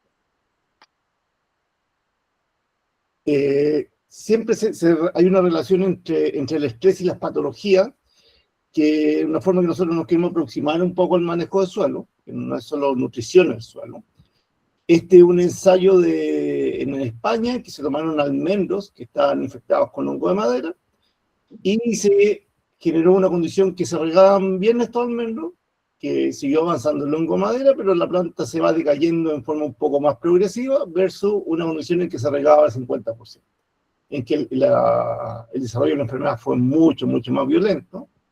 Hay una explicación ecológica de que los patógenos tratan de arrancar de la competencia con otro organismo al interior de la planta. La planta se considera un ambiente estresante para los microorganismos, tiene un montón de defensas, pero estos organismos se sienten cómodos, ingresan a la planta y empiezan a avanzar por los haces vasculares lo más adentro que puedan, mientras la planta esté en buenas condiciones, una buena casa, les da alimentación, se genera cierto equilibrio. Pero hay un momento en que estas condiciones de estrés le dan una señal al patógeno por algo que pasa en la planta, y el patógeno, en vez de avanzar por una vascular que va a matar una ramita en la punta del árbol, empieza a sentir que tiene que escaparse. Entonces, en vez de avanzar por los haces vasculares, empieza a matar los haces vasculares del lado. Y empieza a avanzar porque lo que quiere es salir hacia el exterior y liberar su inóculo. Y esto lo hace de la forma más rápida posible, y eso generalmente es lo que acelera el desarrollo de esta enfermedad. Y también una de las explicaciones de por qué en los últimos años se han ido incrementando el problema de hongo de madera a nivel mundial, y tiene que ver principalmente porque hay más condiciones de estrés. Pero hay otro factor, ¿qué pasa en la planta de que se genere esta señal? Y ahí empezamos a hacer algunos estudios. Vimos que cuando teníamos excesos de nitrógeno, generalmente se nos sobreexpresan los patógenos. Siempre se habla que son tejidos más suculentos, que hay menos ventilación porque hay más follaje, pero nos pasaba, por ejemplo, en los cerezos, en que se fertilizaba en invierno con guano, partían las primaveras y las plantas se enfermaban mucho más con pseudomonas, con hongo de madera, y empezamos a ver que habían desarrollo de toxicidades independientes de la presencia del patógeno.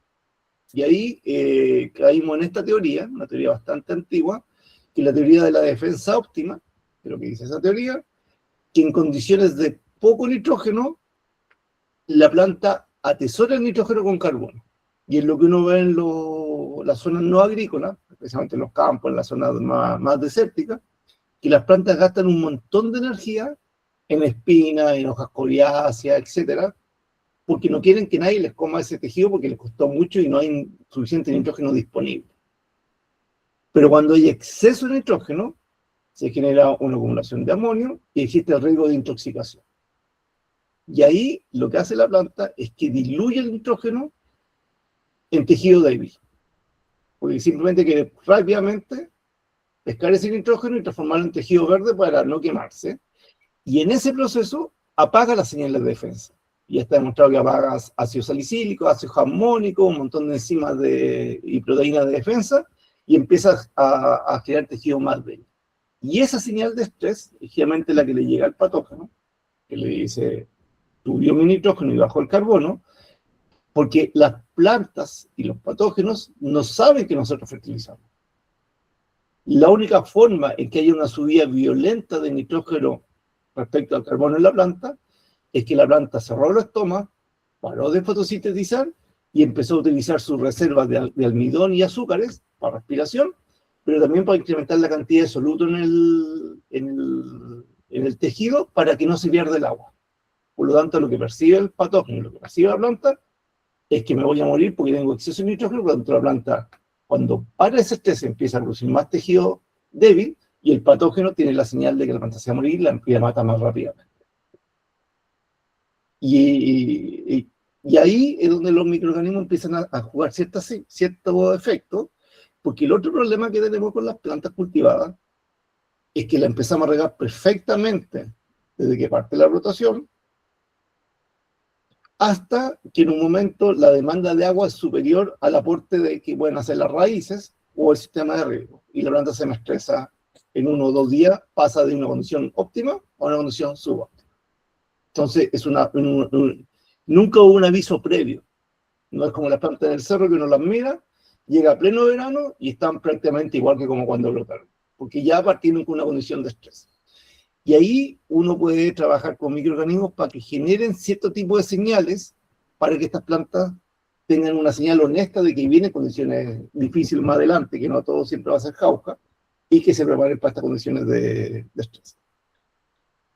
Y ahí es donde empezamos a ver efectos que lo veíamos con los microorganismos. Tenemos varios trabajos previos en tricoderma, lo voy a contar primero el Santo y después el Milano. Empezamos a ver cómo estos microorganismos podían tener este efecto. Hicimos una tesis con la Universidad de Talca, con el profesor Claudio Ramírez, en que se tomaron plantas de trigo, se pusieron en condiciones con agua y con déficit hídrico, y se le aplicó un consorcio de microorganismos, en este caso Centión, que es tricoderma con bacilos, y se vio qué pasaba con este organismo en ausencia de estrés, W más es con agua, y veíamos que se prendían un montón de genes y se apagaban un montón de genes. Entre los que se prendían, vimos que se prendían respuesta al estrés, proceso de oxidorreducción y establecimiento de localización. Lo interesante es que esos tres grupos de mecanismos tienen que ver con respuesta al estrés, en condiciones que la planta estaba siendo bien regada, no había una señal del ambiente.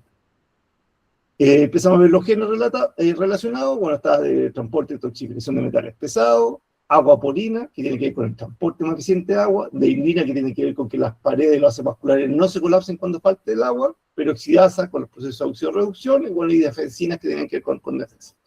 Entonces, lo interesante es que las plantas, con la presencia de estos microorganismos en las raíces, generan una respuesta previa a la condición de estrés.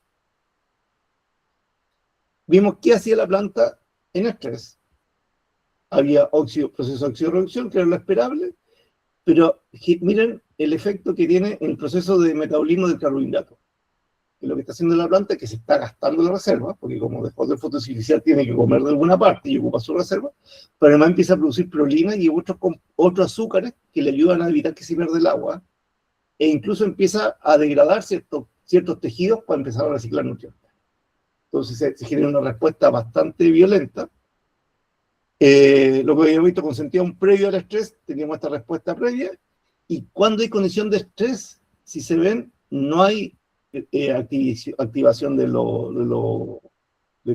degradación de carbohidratos, no hay ya proceso de oxidorreducción, hay síntesis de trealosa y tiene que ver con un anticongelante y también antideshidratante, y esto parte que hace una mayor eficiencia del uso de los recursos, e incluso vimos que se apagaban ciertas vías metabólicas que tienen que ver con ácido abscísico y con etileno. O sea, la planta responde al estrés, porque ya estaba más preparada, ya venía con un montón de genes prendidos, pero además evita la exageración y evita esta respuesta de que la planta se me pone marchita de un día para otro, que empieza a abortar flores, empieza a abortar fruta, porque ya estaba preparada esa condición. Entonces, eso nos genera mayor cantidad de horas con estómago abierto, por lo tanto, mayor producción, mayor acumulación de azúcar. Ahora, para llegar a eso, hay que hacer un manejo en el suelo. Y ahí, bueno, Rodrigo mostró un montón de estrategias y condiciones que hay que hacer, empezando por la parte de materia orgánica, pero la estructura comunitaria del suelo es más compleja que simplemente materia orgánica. Esta es una visión de Gisam Benninger, que lo desarrollaron durante los años 2000, que ellos diseñaron la comunidad de nematos en el suelo para establecer cómo es la calidad del suelo, y ellos veían, por ejemplo, BA significa que era un suelo que estaba dominado por nematos que comían bacterias. Uno, porque eran nematos muy chiquititos y que vivían muy poco tiempo. FU, que eran fungívoros, carnívoros, omnívoros, etc. Y vean que cuando hay un enriquecimiento del suelo, o sea, un aporte de materia orgánica, yo empiezo a pasar de un suelo degradado a un suelo perturbado, con ciertas mejoras, pero eso tiene un techo. Y eso lo hemos visto en huerto orgánico, que aplicaban 20 toneladas de compost al año. Los primeros 5 o 7 años tenían un incremento importante de producción, había una mayor actividad de raíces, y en algún momento se empieza a achatar la curva, y en algún momento pasa, por ejemplo, lo que pasaba con estas empresas que utilizaban los purines, los chanchos y se los tiraban a la viña, empiezan a generar un efecto negativo. Y la otra parte del eje era la estructura, pero es la estructura comunitaria, no la estructura física. Aquí empiezan a aparecer carnívoros, omnívoros, y si ven, esos números aumentan, significa que son organismos que viven más tiempo y son más grandes. Y eso, aquí ya, aparte de la materia orgánica, lo que más favorece que los sistemas se me complejicen y se me generen organismos más estables, es disminuir las condiciones de estrés y las variabilidades que se ocasionan en el suelo. ¿Qué ocasionó variabilidad en el suelo? Laboreo, rotaciones, aplicaciones de nitrógeno, porque subo muy rápidamente el nitrógeno, y régimen en que se me seca, se me compacta y se me inunda el suelo en forma periódica. Entonces, mientras yo más baje el estrés a aplicar coberturas vegetales, más tener un sistema de riego que favorezca la oxigenación, hacer los aportes de nitrógeno de la forma más controlada posible, voy a lograr que esta actividad biológica se mejore. Y eso es lo que uno va viendo, en que se va viendo actividad. Nosotros siempre nos concentramos mucho en hongo y bacterias, porque es lo que podemos comprar, lo que podemos medir normalmente, pero los animales empiezan a aparecer en el suelo. Lo mismo que hablaba Rodrigo, los animales son un reservorio de nitrógeno, me capturan el nitrógeno en el suelo y lo transforman en músculo, y empiezan a aparecer, bueno, algunos que eran tejidos más grandes, tardígrados, rotíferos, y lo importante de todos estos animales, que además que son generalmente organismos clave, que son depredadores que me mantienen el sistema menos estable, para que no se me arranque ninguno, lo interesante es que pescan ese nitrógeno está en el músculo, no se me lixivia como amonio, ni se me volatiliza como óxido nitroso. Recuerden que una tonelada de óxido nitroso equivale a 60 toneladas de CO2 en calentamiento global, y me devuelven ese nitrógeno como orina o cuando se muere. Y me lo van devolviendo en forma controlada y en forma de amoniacal. Por lo tanto, me van entregando un nitrógeno de una forma mucho más controlada. Por lo tanto, siempre es favorable tener suelos con mayor cantidad de animales. Ahí las lombrices son obviamente buenos indicadores, pero no son solo ellas las que están en ese suelo. Hemos trabajado un montón en cómo medir la actividad del suelo. Probamos enzimas, materia orgánica, metagenómica, y todas tienen grandes problemas de interpretación porque entregan una gran cantidad de datos, que no es fácil transformarlo en una información útil, porque no hay líneas base, no hay indicadores que nos digan que esto es mejor o otro, y en algún momento incluso hicimos con los nematos que logramos medir con cierto índice, detectamos, no sé, un subsolado al suelo, pero son súper difíciles de escalar a nivel de laboratorio y que sean de uso rutinario. Y caímos en esta técnica, que es la que gracias aquí la trajo de nuevo a Chile Carlos Sabaini del Centro de Restauración del Suelo de la Católica de Valparaíso, que es la cromatografía del suelo, que es una técnica muy antigua. O sea, Pfizer cuando inventó la cromatografía lo hizo con suelo, y unos 20, 30 años después un agrónomo las pescó. Al final lo que uno hace es tomar un papel filtro, esto tiene más o menos 9, 10 centímetros de diámetro, uno lo pone el suelo en KOH y lo pone en este papel que está sensibilizado como si fuera un papel fotográfico. Y lo que hace la cromatografía es que las cosas más pesadas quedan al centro, que la fase mineral, las húmicas se mueven un poquito más, y todas esas nubes de cosas muy livianas son los productos de reacciones enzimales. O sea, los resultados de que hayan organismos vivos funcionando. Hasta los años 2019, 2018, esto era opinión experta. Alguien que conocía muchas cromatografías, lo había hecho en muchos lados, veía si el suelo era bueno o malo. En 2019, unos australianos que empezaron a medirla, le pusieron porcentaje de cobertura del área mineral versus el total, y el número de canales y el desarrollo de canales, y estas espinas, que generalmente están asociadas. Por ejemplo, si tengo muchas espinas muy poco desarrolladas, están asociadas a que el suelo está mineralizando la materia orgánica. O sea, si estoy aplicando un compost es lo que yo quiero. O cuando hay pocos canales muy desarrollados, significa que el suelo está fijando carbono. Y ahí cuando yo tengo bueno carbono, quiero reconstruir mi suelo. Pero aún así, hacía difícil saber si con esto si mi suelo era bueno o malo. Entonces lo que hicimos es que mezclamos esto con filogenia, lo que nos permite saber el nivel de parentesco del organismo. Aplicamos cierto algoritmo y inteligencia artificial. Hicimos un muestreo de suelo más de 300 tipos de suelo, desde escorias volcánicas, bosques nativos, 100% compost, 100% arena, huertos orgánicos convencionales, etc.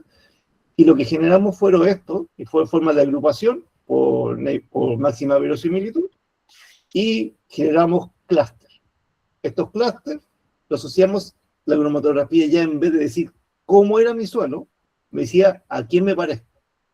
Entonces un clúster degradado era un suelo que estaba donde la muestra de referencia era una escoria volcánica o en arenal, etc. Convencional, un huerto que ya hay un manejo químico, pero un manejo racional del suelo, que igual es productivo. Regenerativo orgánico, que ya hay aplicación de ácido húmico, fúlvico, compost, etc. Y orgánico silvestre, que ya han huertos orgánicos de mucho tiempo, o bosques nativos. Entonces, al final, esta técnica me permite saber a quién me parezco y más o menos qué necesita mi suelo. ¿Qué es lo interesante de esta técnica? Es que una muestra sale aproximadamente $50. En 6 semanas puedo ver diferencias durante la temporada. Y entre que se toma la muestra y se analiza y el laboratorio manda el resultado, pueden pasar 7, 10 días hábiles más o menos. Nosotros estamos repartiendo a un montón de laboratorios esta técnica, la estamos validando para estandarizarla y bueno, cuál es la plataforma que la generó Fitonova para analizar el suelo, y en base a esto nos permite tomar ciertas decisiones de manejo.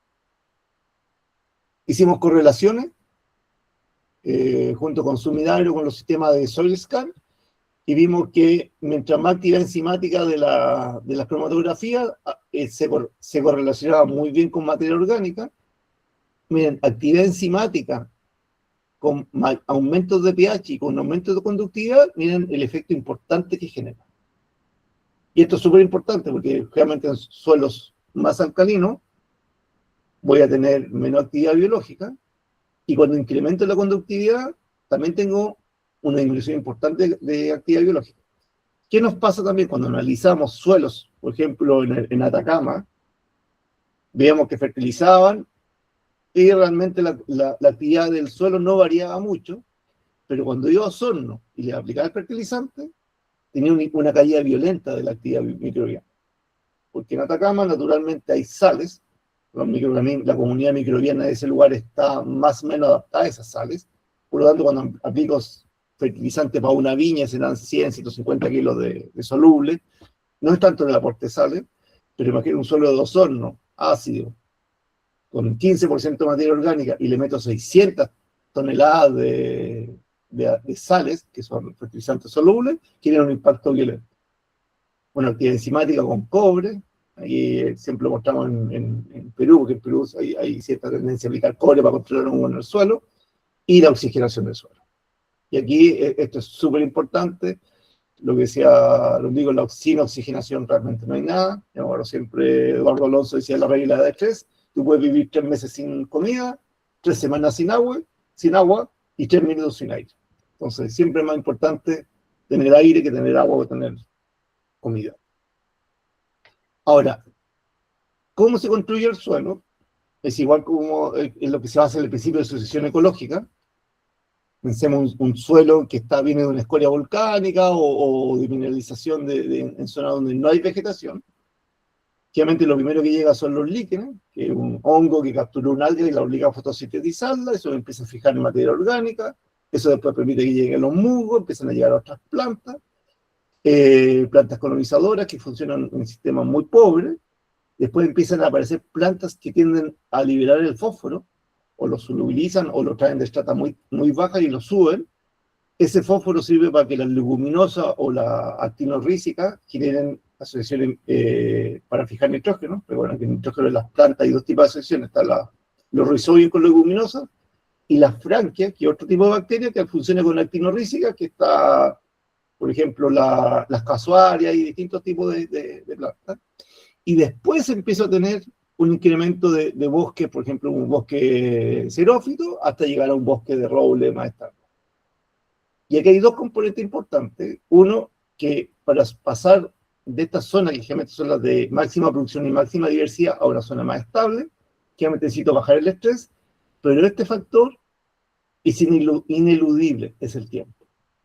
tiene que haber un proceso, porque aquí no hay, a nivel de microorganismos pasa lo mismo, no es posible trasplantar una comunidad. Entonces, muchas veces uno ve productos comerciales que tienen 16, 18 tipos de microorganismos que los sacaron de un bosque nativo, o por lo menos eso es lo que dicen, generalmente son productos de fermentación de algo. Pero si yo pesco un roble y lo planto aquí, no tiene ninguna opción de sobrevivir. Generalmente lo que hacen, por ejemplo, para restauración ecológica de bosque, plantan pino. El pino es súper bueno para funcionar en ambientes pobres. Debajo del pino pongo un xerófito, puede ser un quillay, un boldo, etc. Y debajo de ese, o de los peumos, pongo un roble. Y logro este proceso. Eso se llama facilitación ecológica. Significa que lo que hizo un organismo en un momento en ese ecosistema facilitó la llegada del siguiente. Pero no son al mismo tiempo. Esto es como construir una casa. Yo no puedo poner al mismo tiempo a trabajar al albañil, al eléctrico y al gráfico. Cada uno va trabajando en su momento en base a lo que hizo el anterior. Por lo tanto, ahí el factor tiempo es importante. ¿Qué es lo que hemos viendo? Que cuando queremos partir de esta sucesión ecológica en el suelo, obviamente necesitamos bacterias. Las bacterias van a crecer rápidamente, van a utilizar azúcar que va a entregar la planta, y me van a empezar a generar una acidificación, un proceso importante de estimular la presión temprana de planta. Y en algunos casos, por ejemplo como esta, que son unas bacterias que controlan nematos, me empiezan a regular esta población de nematos. ¿Qué es importante cuando parto en suelo, por ejemplo, los fumigamos, o suelos que estaban muy degradados, que tenían poca actividad biológica? Yo pongo mi planta se transforma en ese momento en la principal fuente de comida.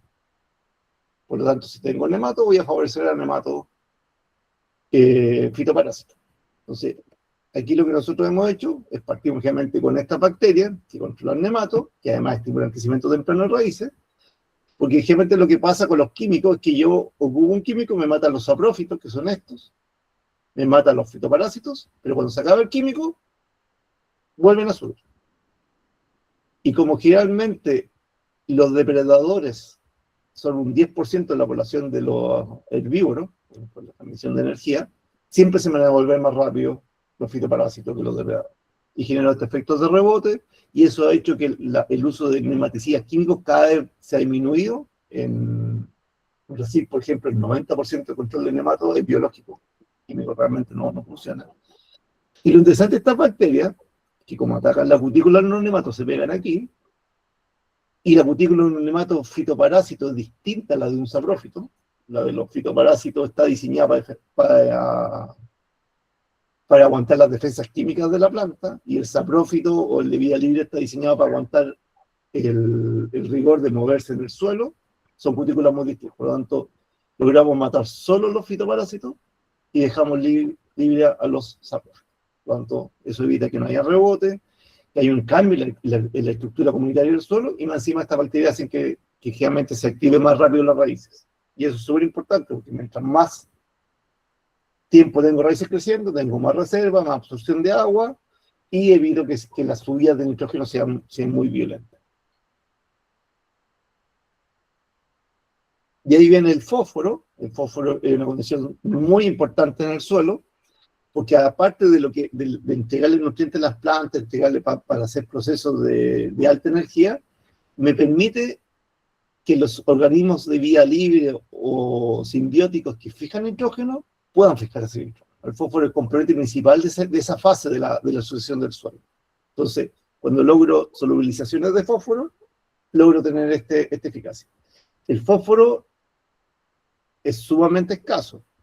La principal fuente del 95% del fósforo del mundo viene de Marruecos. Marruecos dice que le quedan reservas para 50 años. Entonces, ahí hay un proceso importante de ver cómo optimizamos el uso del fósforo. Aquí, utilizando microorganismos, nosotros utilizamos especialmente hongos más que bacterias. Esto es un ensayo con Juan Kirse. Esto es una maceta con suelo trumado, sin planta, y lo interesante es que esta es la cantidad de fósforo con superfosfato triple, y esta es la cantidad de fósforo disponible con microorganismos, y aquí cerca de los 90 días logramos tener una cantidad de fósforo equivalente a la de los microorganismos. De nuevo, el factor tiempo importante. Ahora, Los microorganismos generan solubilización de fósforo de 3 vías. Una, por solubilización directa, por enzimas fosfatasas que son alcalinas o ácidas, que eso es súper importante. Obviamente, todos estos ensayos que se ven en placa Petri es por fijación alcalina en carbonato del fósforo, y lo que nosotros tenemos principalmente es por ácido con aluminio. Por lo tanto, lo que se ve en placa Petri no necesariamente va a funcionar en un suelo fumado. El segundo mecanismo es mineralización de materia orgánica, beta-glucanasa y otras enzimas que van degradando materia orgánica y me van liberando el fósforo que está contenido en esa materia orgánica. Y la tercera vía es que muchas plantas, por ejemplo, las gramíneas, producen ácido hidroxámico y otro tipo de ácido orgánico, que esa acidulación del suelo me libera estos nutrientes. Y a veces organismos que no tienen ninguna enzima de solubilización de fósforo, me solubilizan fósforo porque obligaron a la planta a aumentar esta cantidad de ácido orgánico que a veces lo liberan en forma de defensa contra patógenos.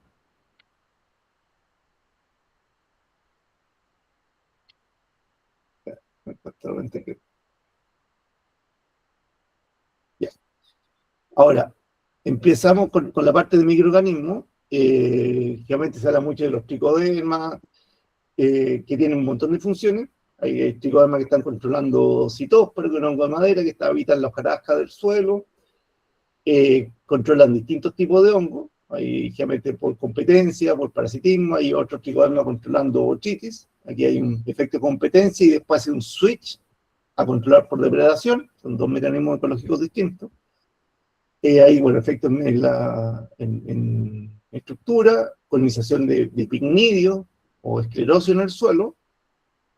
Pero los tricodermas, aparte de controlar los patógenos, aquí está también hay como que una esclerosis de esclerotinia que lo elimina, también solubiliza fósforo. Aquí está si ven, este lo fijado en carbonato, y está el tricoderma solubilizando.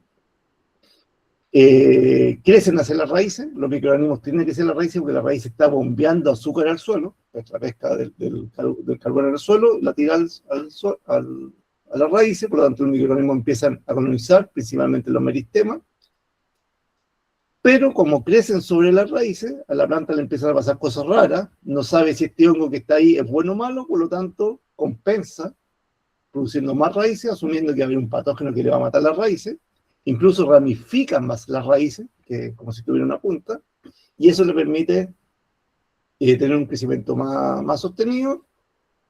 Aquí hay un efecto, por ejemplo, en este índico, dos plantas sembran al mismo tiempo, esta con microorganismos, esta sin microorganismos, y como veían, una se estresaba más antes que otra.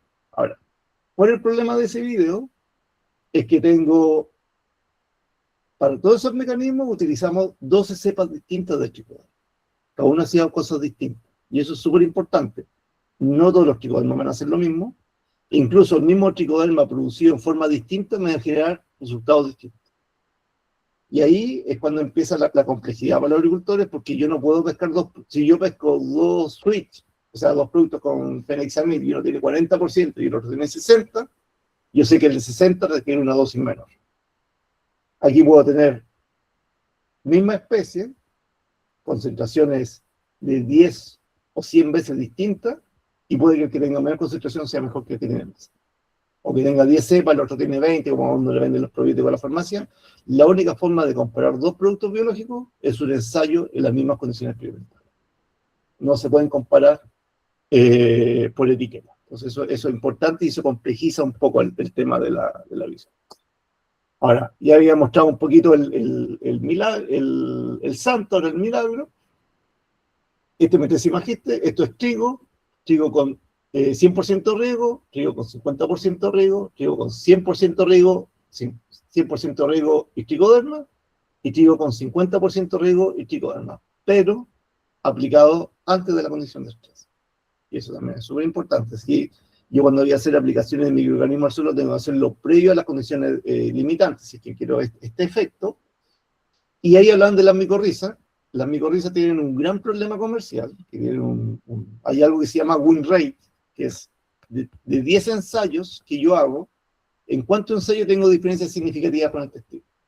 Nosotros, por ejemplo, con estos formulados tenemos entre 80 y 90% de win rate, o sea, el 90% de las veces que hacemos una prueba, hay un efecto que es medible estadísticamente.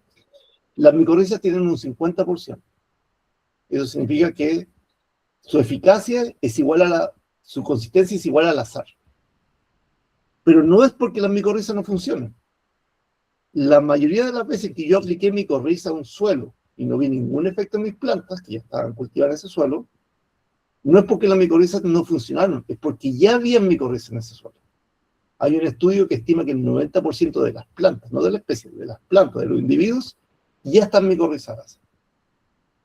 Por lo tanto, si yo tenía una micorriza que era eficiente y no era menos eficiente que la que estoy aplicando comercialmente, no voy a ver nada, porque mi testigo tiene micorriza. Cuando la micorrización es consistente y funciona perfectamente, lo ocupan el 90% de las plantaciones de pino, es cuando lo aplico o en semillero, o en plantinera, o en vivero. Cuando yo sé que ahí no venía micorriza.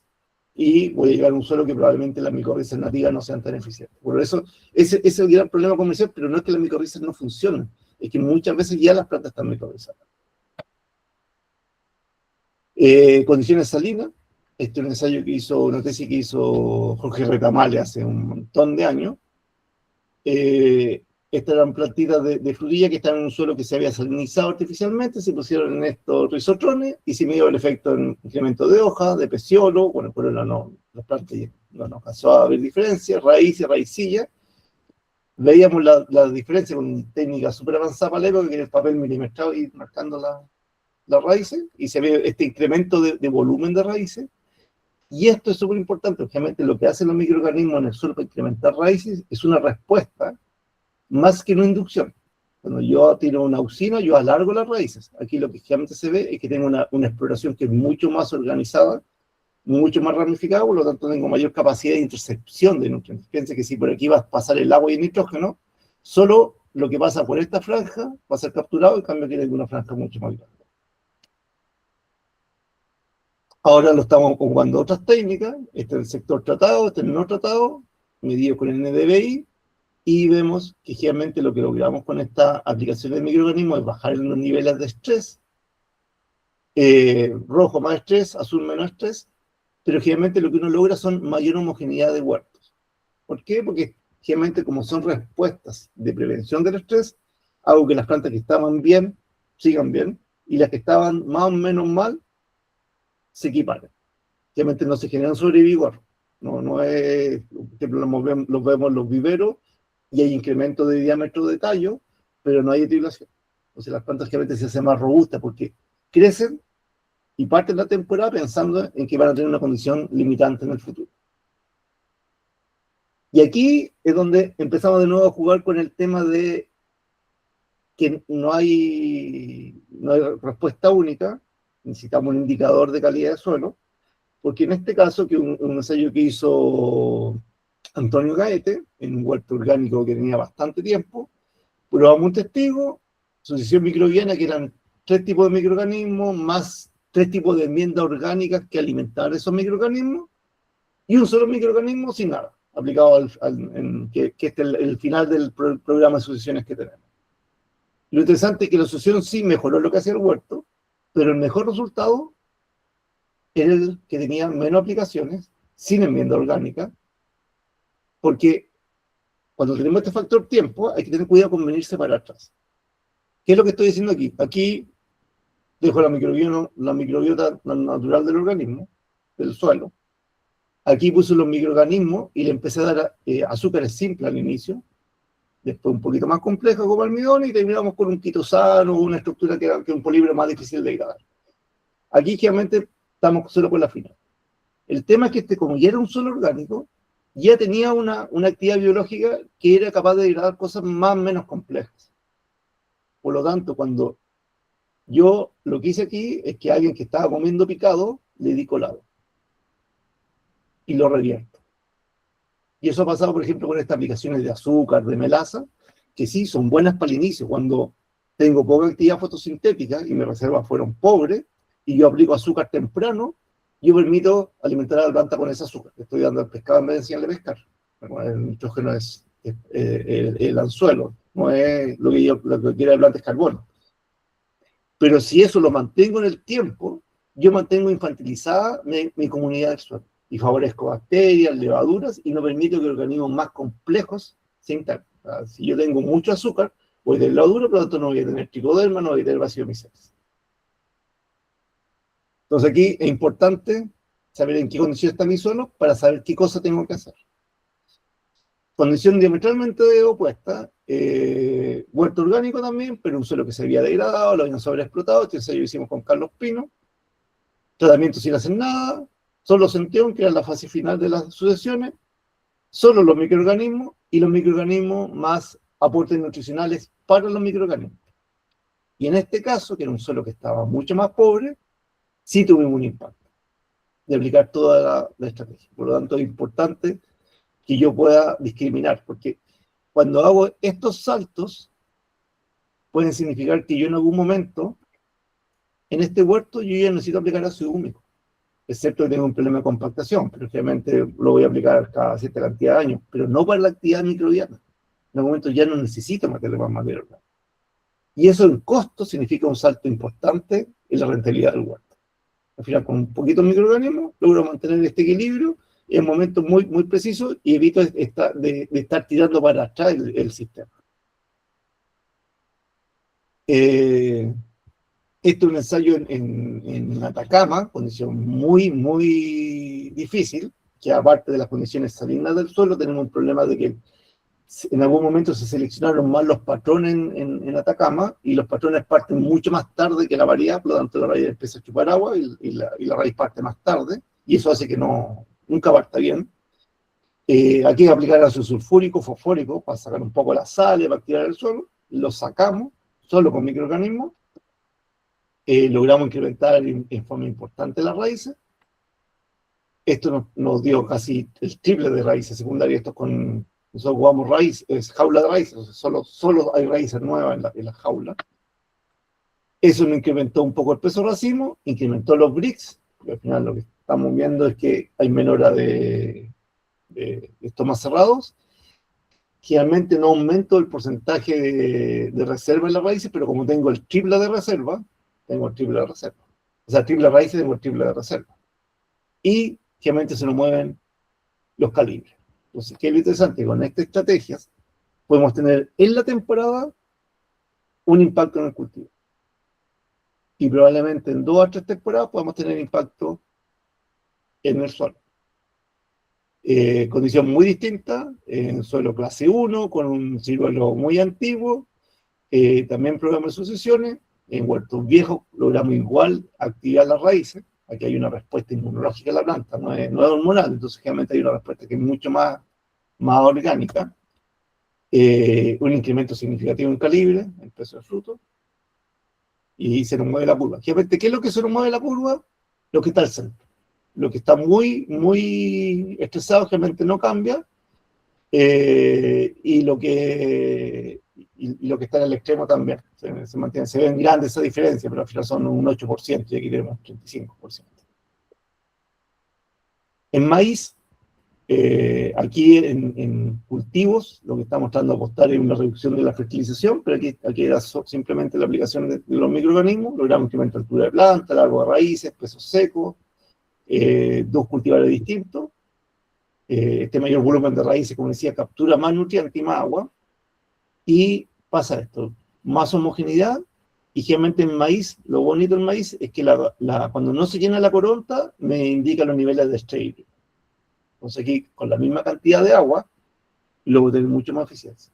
Y estamos hablando de que lo interesante de los microorganismos, como son prácticamente los trabajadores que van a echar a andar la maquinaria que tiene el suelo, que es la materia orgánica, funcionan en baja concentración. Estamos hablando de 3-4 litros de microorganismos al suelo, y que en algunos casos nos pueden hasta disminuir en 50% la fertilización. Entonces aquí, generalmente, lo que estamos tratando de hacer es hacer una cromatografía en un estado fenológico estándar. Siempre definimos el mismo estado fenológico para comprar todos los años. Según el tipo de suelo, cuando está degradado, aplicamos microorganismos completos, materia orgánica, y aquí ocupamos materia orgánica pensando en microorganismos. Betasol, microbro, hay varios probióticos que hacen que esto parta, pero siempre es importante partir temprano, no repetirlos toda la temporada, porque siempre te estoy echando para atrás la asociación. En este tipo de suelo ya metemos una enmienda como materia orgánica, como enmienda orgánica, y cuando ya llegamos aquí, ya no necesito enmiendas orgánicas para la actividad biológica del suelo. Si lo necesitamos para compactación, es otro eje. Pero para los microorganismos ya no lo necesitamos. Entonces eso nos genera una mejora importante en el suelo. Aquí, bueno, lo que le mostraba, la diferencia en estructura de raíces, baja los niveles de estrés. Esto es un ensayo que hicimos con una viña grande, 100% de fertilización versus 75% de fertilización. Esta viña ya sacó el 30% de sobrefertilización por si acaso. Y lo interesante es que el primer año la asociación full fue la que nos generó los mejores resultados, y ahora en la segunda temporada es la asociación media, o sea, solo ya evolucionó a un estado más funcional. Y esto es importante, miren, con 100% de fertilización sin microorganismo y 75% de fertilización sin microorganismo, no es significativo, pero a lo menos se mantiene la misma producción. Y eso es importante, porque lo que yo decía al inicio, cuando saco sales, permito que el suelo se exprese.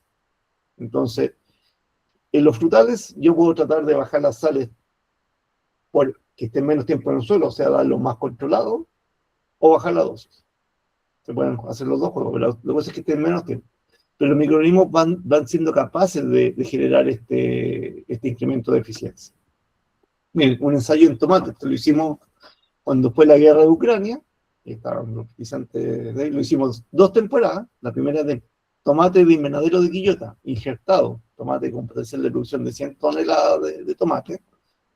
Primer año hicimos este mismo ensayo, 100% de fertilización, 100% de fertilización y los microorganismos, 50% de fertilización y solo microorganismos. Y el primer año la diferencia fueron 0. No hubo diferencia estadística entre ninguno de los tantos. Aquí se nos corrió una B, pero esta era B. Segundo año, pues estaba sobrefertilizado el suelo. ¿Qué lo vimos? Con sucesiones se logra un poquito más de producción que el 100% de fertilización, pero con 50% de fertilización y sucesiones logramos tener incluso más producción que con el 100% de fertilización. Y cuando sacamos la fertilización completamente, baja la producción. Aquí hay una B, no una A. Pero estadísticamente es menor. Pero cuando uno ve los costos, estos los ingresos por hectárea, por los kilos producidos, el costo de la fertilización, el costo de los microorganismos, y todos son rentables. Entonces aquí hay una oportunidad importante de bajar el uso de fertilizantes solubles utilizando microorganismos, porque vamos a tener más raíces, por lo tanto, lo que yo apliqué va a ser más aprovechado, voy a tener solubilización de nutrientes, voy a tener una mayor tolerancia a condiciones de estrés, por lo tanto la planta va a estar con menos tiempo esto más cerrado y va a ser más eficiente el proceso de fertilización, y logro tener estos resultados que nos permiten hacer un impacto importante. Hicimos un cálculo con inteligencia artificial. Si se logra bajar el 50% de la fertilización a nivel mundial, bajamos un 10% de la emisión de carbono. Entre lo que se gasta en producir los fertilizantes, en moverlos y el óxido nitroso que se libera, genera un impacto muy importante. Eso es lo que le quería mostrar. No sé si hay preguntas, comentarios.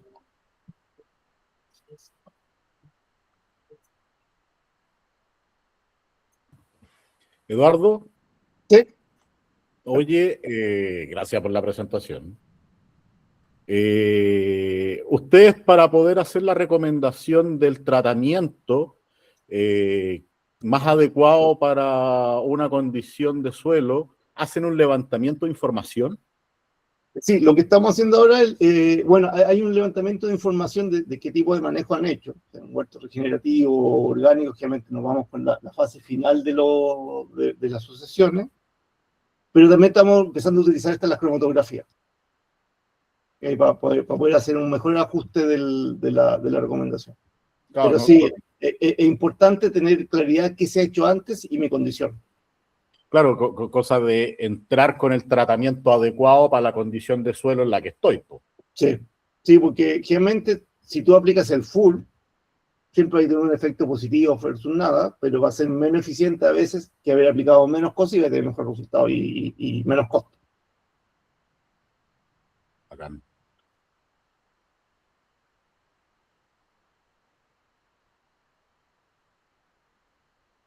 Ya, no hay más preguntas. ¿Alguien? ¿Alguien que esté pensando alguna pregunta? Sí, Javier. Hola, buenas tardes. ¿Verdad? Tengo una consulta para Eduardo. Para la selección de los microorganismos que aplican en esta sucesión microbiana, ¿consideran su capacidad sintrófica al momento de la selección? Sí, generalmente cuando hacemos, mira, algunos son mezcla, otros no, pero generalmente hacemos una prueba ahí de que sean capaces de funcionar conjuntos, pero también cuando hacemos mezcla de microorganismos, uno de los objetivos es que si tengo condiciones pobres, funcionen los trajes en funciones más pobres, cuando son más ricas, o menos nitrógeno, más sales. Entonces a veces no necesariamente van a estar todos funcionando, pero va a funcionar el que está mejor adaptado a esas condiciones. Okay. Entonces es más una resiliencia que una necesidad que estén todos juntos al mismo tiempo. Ok. Entonces tampoco hacen pruebas como de si la cepa en sí son sinérgicas, o sea, son compatibles o antagónicas, que hay veces cuando las cepas son antagónicas, secretan más enzimas extracelulares que tal vez, bueno, entre ellas compiten por el espacio, pero esto favorece el crecimiento de la planta. Sí, mira, generalmente lo que nosotros hicimos, porque el problema de biología es que 1 más 1 no es 2, y las condiciones mentales siempre son muy variables, y lo que hacemos es que hacemos varias mezclas, diseñamos más o menos qué queremos que haga cada organismo, y vemos cuál mezcla funciona mejor. Ya. Entonces, al final, lo que hacemos es, mira, uno de los principios para desarrollar productos biológicos es que tú tienes que, tu producto está desarrollado hasta que falla, para saber cuáles son los límites en que va a funcionar. Porque cuando funciona, Claro. estoy contento, pero cuando falla es el problema. Y Ujú. mucho poner que en esas condiciones se pone la etiqueta para que no se use en esas condiciones. Claro. Ok, muchas gracias. Gracias a ti. Hay unas preguntas en el chat, no sé si las habrás respondido. Yo creo que son para ti, Rodrigo. No sé si las... Ah, sí, no la he visto. Se hace mineralización. Ah, no la he visto. No están. Es que no sé si Jenny ya lo había preguntado. Dice, No lo había preguntado. ¿las ves, Rodri?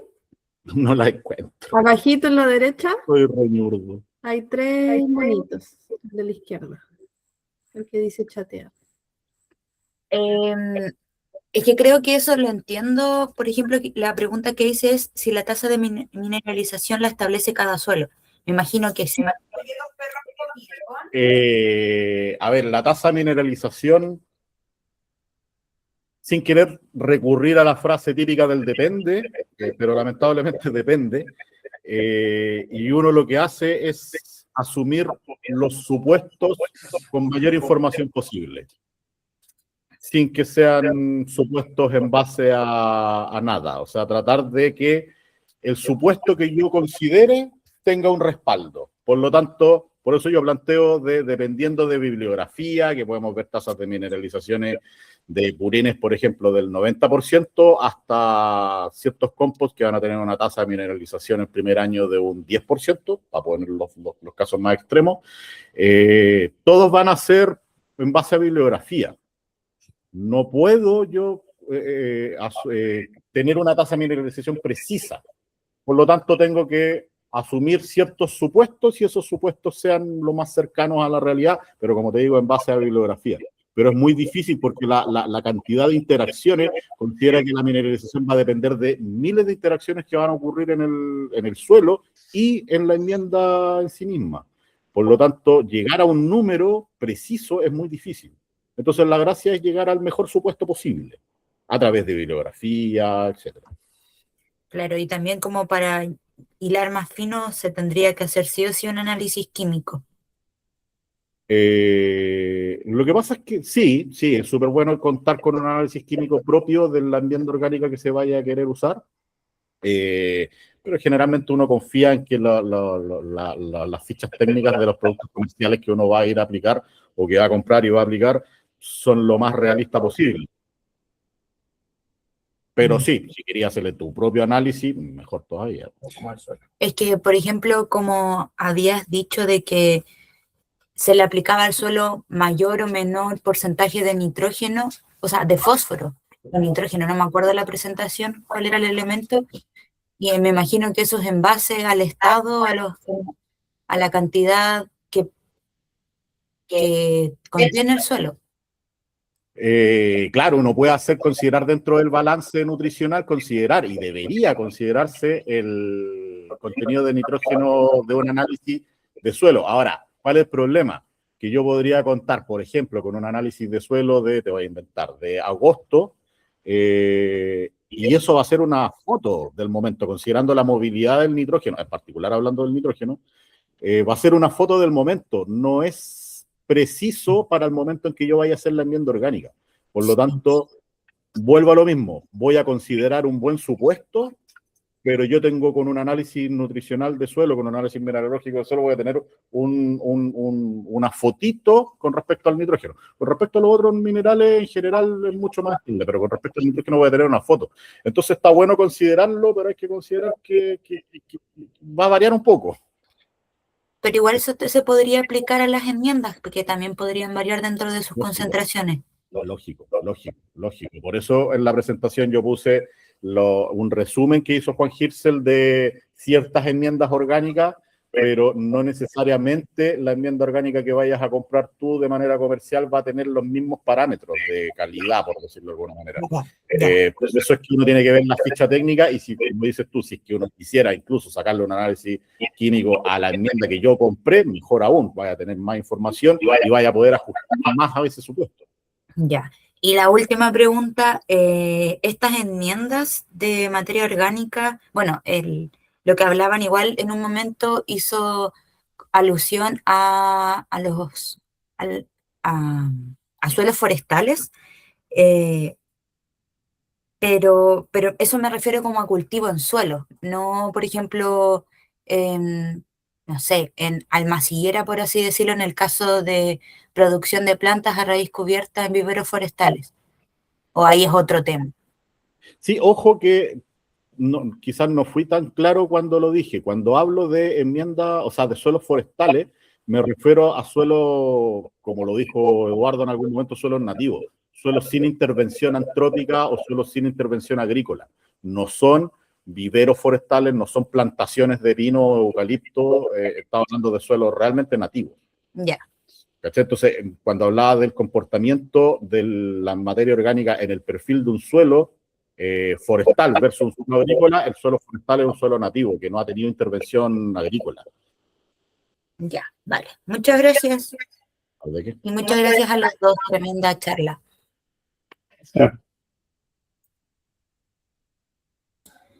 Había otra pregunta de Camila Moyano. ¿Cómo saber la tasa de mineralización de cada enmienda? Pregunto ahí. Como puse en la presentación, hay bibliografía. Hay bibliografía y uno puede acercarse a la bibliografía.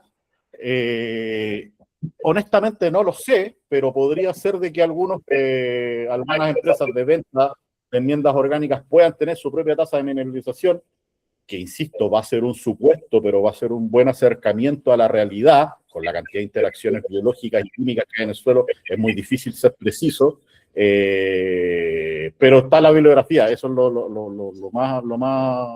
que más se puede acercar. Y esa bibliografía, evidentemente, se basa en investigaciones que se han hecho, por ejemplo, como cito a Juan Hirschel, ha hecho muchas investigaciones con respecto al uso de enmiendas orgánicas, por lo tanto, me parece una buena referencia, pero siempre van a ser referenciales.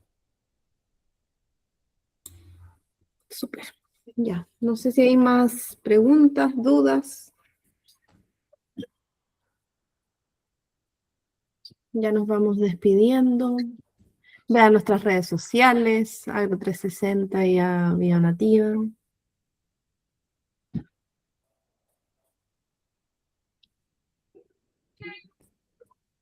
Estamos, Rodri. Muchas gracias por la invitación. Un gusto. Siempre. Gracias, Eduardo, por participar, a todos los que tuvieron preguntas. Muchas gracias, harto éxito. Adiós. Muchas gracias. Muchas gracias. Muy bien. Chao, gracias. Gracias.